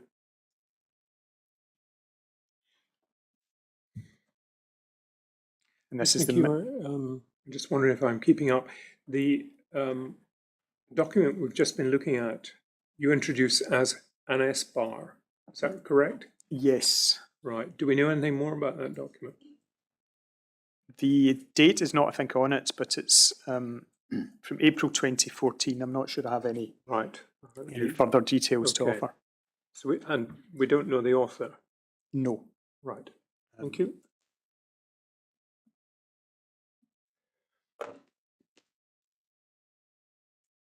The document I'm referring you to now is the minutes of a special meeting of 5th of June 2014. And if we scroll down slightly, we see at section 2 that the background is a series of incidents in Northern Ireland. Pseudomonas was an issue, and then the next paragraph, among the recommendations was advice that flow straighteners, aerators, rosettes should not be installed within taps in accommodation occupied by vulnerable immunocompromised patients.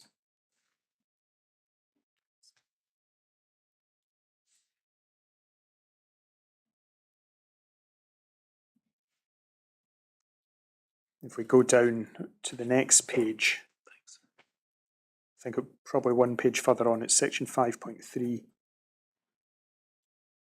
You see the outcome of the meeting. It was unanimously agreed that as the taps installed in the new build development had complied with guidance current at the time of specification and briefing, and the hospital was in the process of being commissioned, it should be regarded as being the retrospective category, not new build.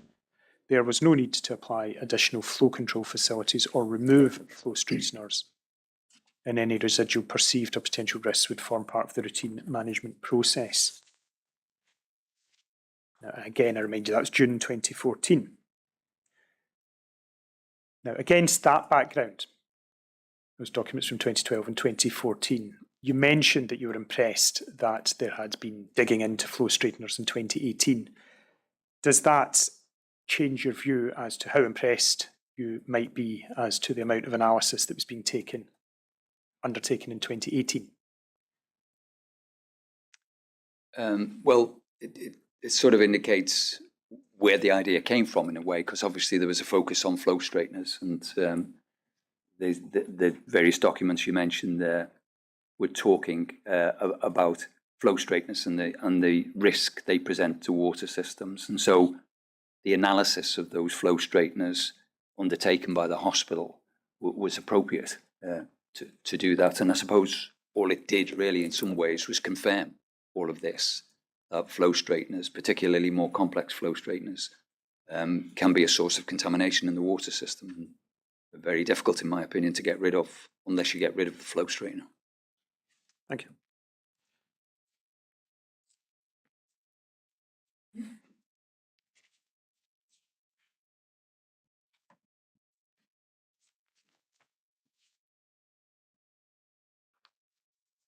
At this point, can I take you to your report on Chlorius 2?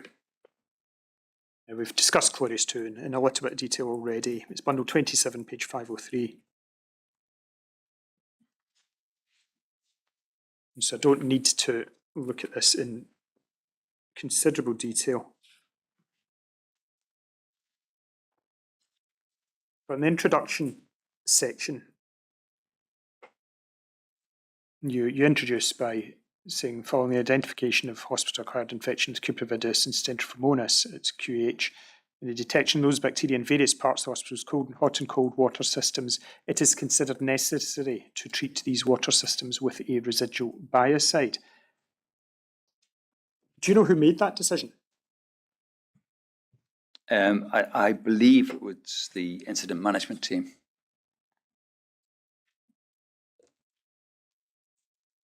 And the way you record it here is, it is considered necessary. It's passive tone here. From what we've discussed so far, can I take it that you agreed with that decision on the basis of your knowledge at the time? Yes, I agreed. It was, and still agree that it was appropriate to be using a biocide in that water system. And as I said earlier, I think a biocide should have been used even earlier at the point of construction. Yeah. The bulk of this report deals with the Chlorius 2 system, which I don't think I need to go into. But I will ask you some questions about chlorine dioxide generally. Is it correct to describe that as a blanket approach, tackling a microbial outcome, rather than attacking the underlying causes by which microbes might come to be present in the water system? No, I wouldn't consider it as a blanket approach. No, I would say that the two have to go hand in glove. You can't really just apply a biocide and hope for that to solve all your problems when you've still got the underlying issues that need to be addressed, very often engineering ones. So it's necessary to do both, to make sure that any inadequacies within the system are addressed from an engineering perspective or whatever, and that the biocide is applied at the same time. Does the same hold for any biocides? Yes, yeah. There's no panacea out there, unfortunately. There's no biocide which will solve all of the problems. Chlorine dioxide, in my opinion, is one of the best of them. And it's done some very good work. And as you've seen from the Royal Liverpool Hospital and from the Cardiothoracic Centre in Liverpool and from the Glasgow Royal Infirmary, where it was used in a 6-year study, that it managed to address the problem of the outbreaks of Legionella, Legionnaire's disease in that case. But as I say, they don't solve all the problems, and you have to make sure that you address the underlying issues, or you will keep having a problem. Is chlorine dioxide targeted against specific organisms, or is it in the nature of a biocide as it targets biological material? It's the latter, yeah. You attack anything, in this case, chlorine dioxide is an oxidizing biocide. And oxidizing biocides will oxidize anything, any organic matter, effectively. If that happens to be an organism, then it can kill it. Does it follow from that, then, that it also carries risks to patients? It also has what, sorry? Carries risks to patients, human beings. Oh, yes, it does, yeah. There are guidance on what levels of chlorine dioxide you have to put in a water system, because if you go above a certain level, then it can be harmful to people, yeah. And so the Drinking Water Inspectorate, for instance, applies a standard with regard to chlorine dioxide and says you must not go above 0.5 parts per million in drinking water. Yeah. And so we shouldn't be imbibing, we shouldn't be drinking levels of chlorine dioxide above 0.5 part per million. It may be necessary in some circumstances to exceed that level. It depends on which is the biggest risk.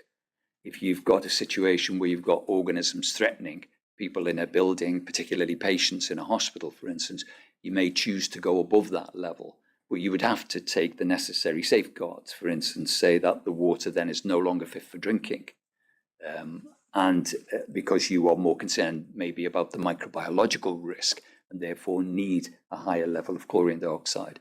But in most cases, if you address most of the engineering issues as well in the background, you would, in my experience, you would normally find that levels up to 0.5 parts per million can, in most cases, with most organisms, not all organisms, with most organisms, affect a certain level of control, sufficient control so that you feel you are managing the risk. Without making it dangerous to patients. Yes, yeah. So you're complying with the regulations in terms of less than 0.5 parts per million. Now, in the context of a hospital, where there are particular types of patient cohorts? Yes. Does that hold across the board, or are there particular cohorts where there are particular measures that are necessary?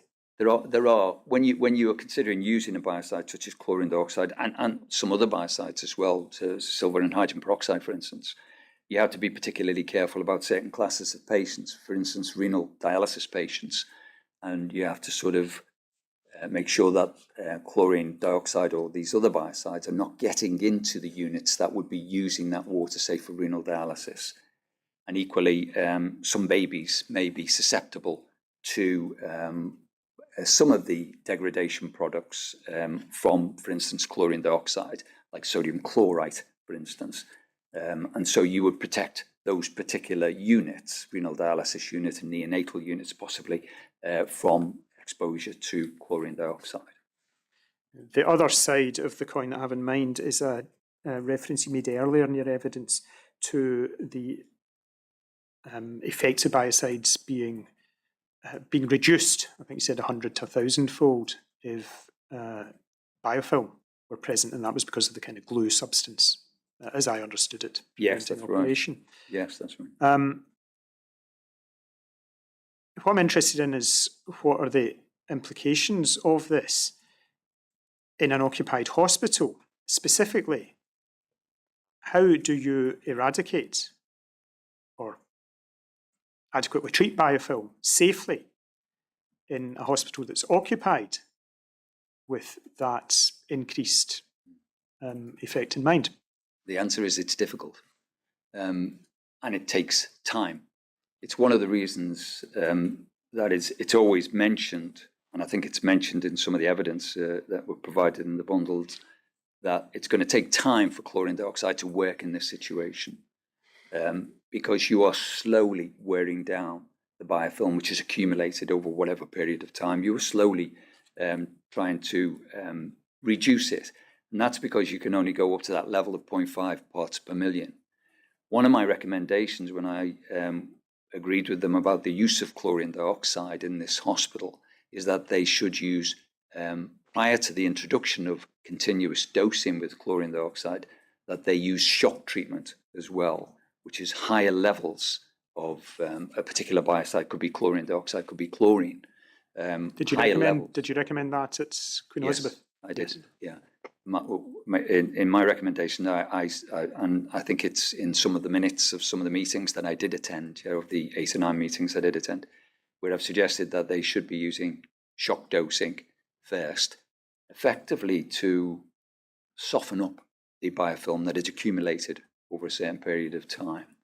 And that can help, certainly with the higher levels of the biocide. And if, let's say, for instance, we use chlorine dioxide, the higher levels of the biocide would help to kill off some of the organisms there, but would also help to detach some of the biofilm and get rid of it from this environmental niches where it had started to develop. So it's important, really, certainly in the advice that I gave, was that shock dosing with higher levels of biocide would be used first, and then continuous dosing with lower levels would be used on a continuous basis thereafter. But it was certainly, and understandably, the point was made to me that it would be too risky to use shock dosing, or too difficult, too intrusive to the normal running of the hospital to use shock dosing. And I fully understood that. And if you can't do it, you can't do it. It's ideal, really, if you can do the shock dosing before the patients come into the hospital. This is the bit I was talking about earlier. If you use higher levels at that point, you can use much higher levels that the system can stand in terms of the stainless steel. What can that cope with in terms of the amount of biocide and so on? But you don't have to worry about patients at that stage. After that, you are limited to what you can use, and so it takes time to do it. Thank you. My Lord, I have 1 or 2 questions left to ask, but I'm conscious that there's often a short break just before we finish for the morning, in case there are any further questions that core participants may wish to put. So would you propose that we take a break now for you to ascertain whether any other questions are necessary, or do you want to continue? Take a short break now, perhaps 5 minutes rather than 10, and then I can do a sweep up and be finished not long after 1 o'clock. 10 minutes perhaps. Dr. Makin, we want to find out if there's questions coming from the floor. So we'll take 5 or 10 minutes break. So could I ask you to go back to the witness room, and you'll be coming back shortly. Yes.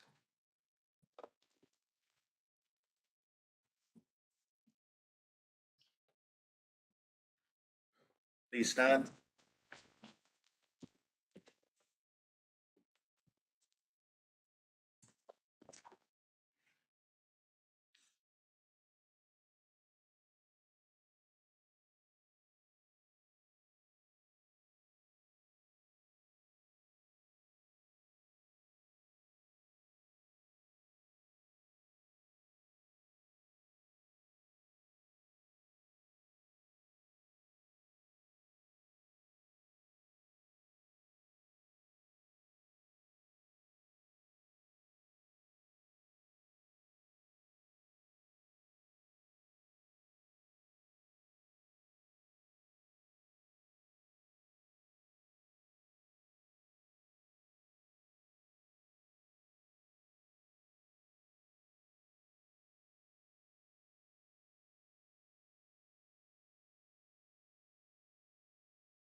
Ms. McKeever, what do you propose? My proposal is that I have one substantive question and two very short additional questions. I would Well, propose that we shall deal with these just now. sit on? Yes. Right.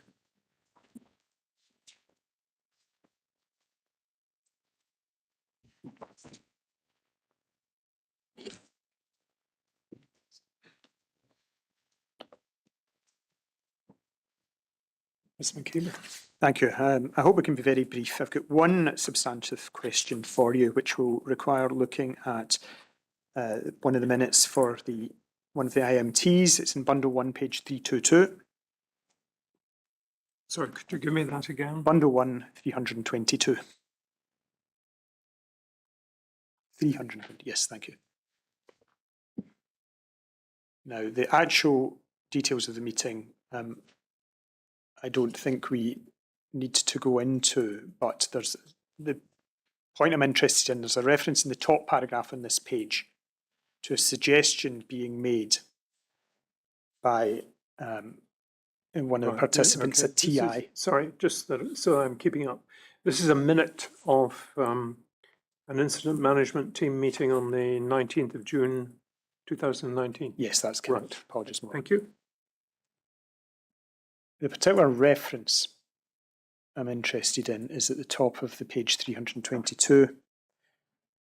And one of the participants at TI explaining that chlorine dioxide has been very effective against gram-negatives, but atypical mycobacteria persisting, they are likely more resistant to disinfection.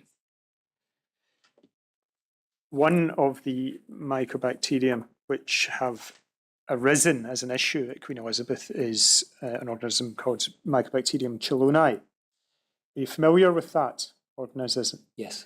And are you able to comment on the suggestion made there that it may be more resistant, in which case the question is, would chlorine dioxide successfully control for M. chelonae? Yes, I think it's there's another thing to take from this as well, if I may, Yes. is that the chlorine dioxide there, TI explained that chlorine dioxide has been very effective against gram-negatives, and gram-negatives are the other organisms that we've been talking about. Yes. The gram-negative organisms, which in some cases has caused infection in some of the patients, and the gram-negative organisms which were causing contamination of the water system. So it's nice to see that in fact there's reference there to the fact that chlorine dioxide has been effective against gram-negatives, in that it presumably, by what they're saying there, is that it's reduced the count of gram-negatives in the water system. So that's interesting, because certainly from my perspective, I didn't see an awful lot of references to the efficacy of the chlorine dioxide. And this is an example where it obviously has done something. It's reduced the gram-negatives. They seem to be relatively impressed by that. But they're making the statement, as you refer to there, but atypical mycobacteria are persisting. Yeah. And there is an intrinsic resistance within atypical mycobacteria to generally to disinfectants and to, for instance, antibiotics as well. They can resist the penetration of these agents into them because they have a sort of waxy mycolic acid coat, lipid coat on the outside of these organisms, which acts as a sort of physical barrier in some ways to the penetration by antibiotics and by disinfectants as well. So they are sort of hydrophobic organisms. In a way, ironically, they shun water, but in doing so, it causes them to head for surfaces and stick on the surfaces, effectively protecting themselves from the water, if you like, certainly on one side at least. And then they produce their biofilm around them to further protect them. So they're organisms which are, to a certain extent, are called biofilm pioneers in a way. They like to head for surfaces and stick on surfaces and stay there, even better than some of the other gram-negative organisms that are referenced there. So these mycobacteria really do have the ability to be able to stay and live within a water system quite well and adhere to that water system. Sometimes very difficult to get rid of them. And as I sort of alluded to earlier, this sort of extra layer, the biofilm, and particularly these sort of lipid layer, this waxy coat layer that these organisms have, it makes it difficult for biocides to penetrate it so they can survive better. It is true to say that if you use high enough concentrations of biocides, you probably could eradicate them or reduce them significantly. You can never eradicate, but you can reduce them. But at the levels that you are using in a potable water system, a hot and cold water system, the levels of, let's say, no more than 0.5 parts per million, yes. As you can see here, there has been a reasonable effect on the gram-negative organisms, but this person is saying that the mycobacteria have persisted. Yeah? And that's because of this intrinsic resistance that they have. And so they can protect themselves and will tend to hang on a bit longer. But it's true also to say that you could say that selectively, if you were doing analysis on water samples and you found these mycobacteria there, it could also be due to the fact that in this particular case, that the gram-negative organisms have been reduced. And so there's no more sort of competitive inhibition, if you like, with the mycobacteria. So it's easier to detect the mycobacteria in the absence of those other organisms, if you see what I'm saying. Okay. No, thank you. Am I right in thinking that Mycobacterium coloni is gram-positive?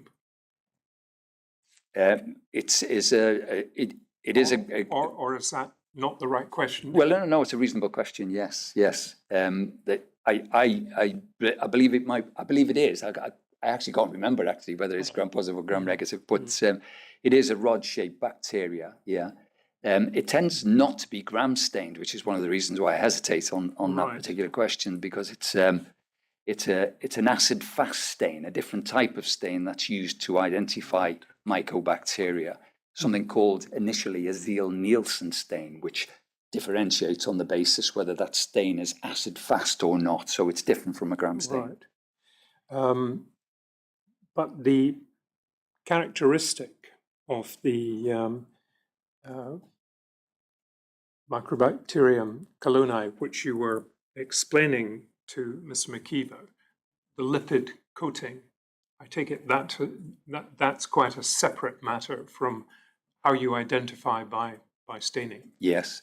I mean that seems to be a facility of all mycobacteria. They all seem to have that ability to be able to produce that biofilm, and it's because of that lipid coat, that lipid exterior makes them want to form together and produce colonies effectively, and it's sort of because of the hydrophobic nature of them, it sort of shuns water.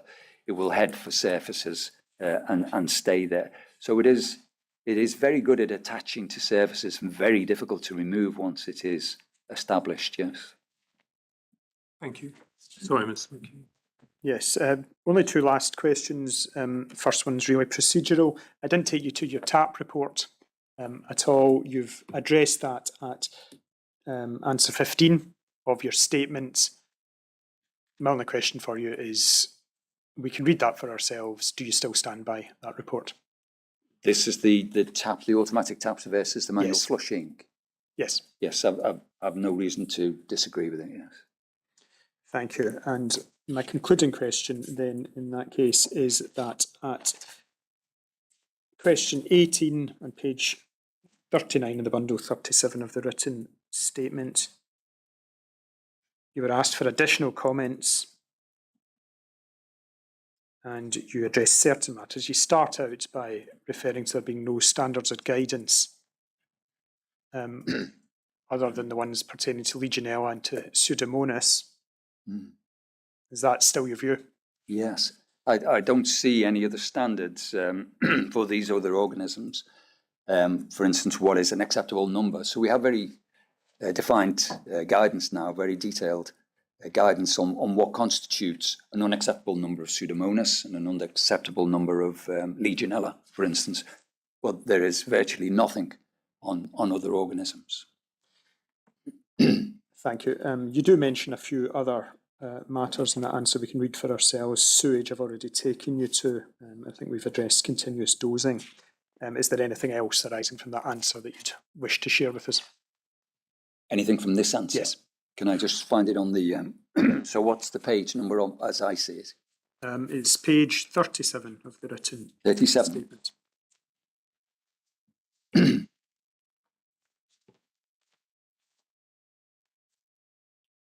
Yeah.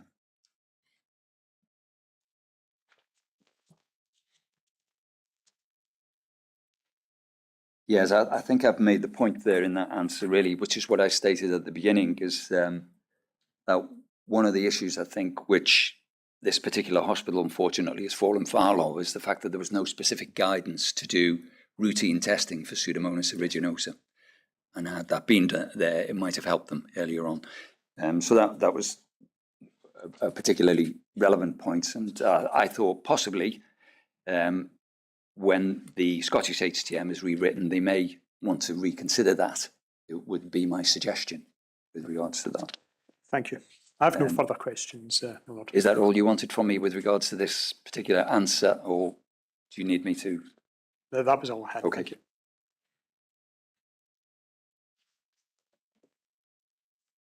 I take it that there are no further questions for Dr. Makin. Dr. Makin, thank you very much. Thank you for attending today and the trouble that will have involved, but also thank you for the amount of preparation, which I imagine will have been considerable. I'm very grateful. Your evidence will be of assistance to the inquiry, and I thank you for that. You're now free to go. Thank you very much. Thanks. Thank you.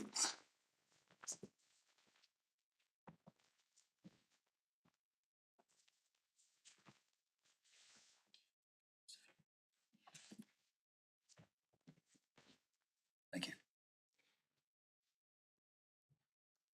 you. I think we might sit again at 2:10. Right, we'll take until 2:10.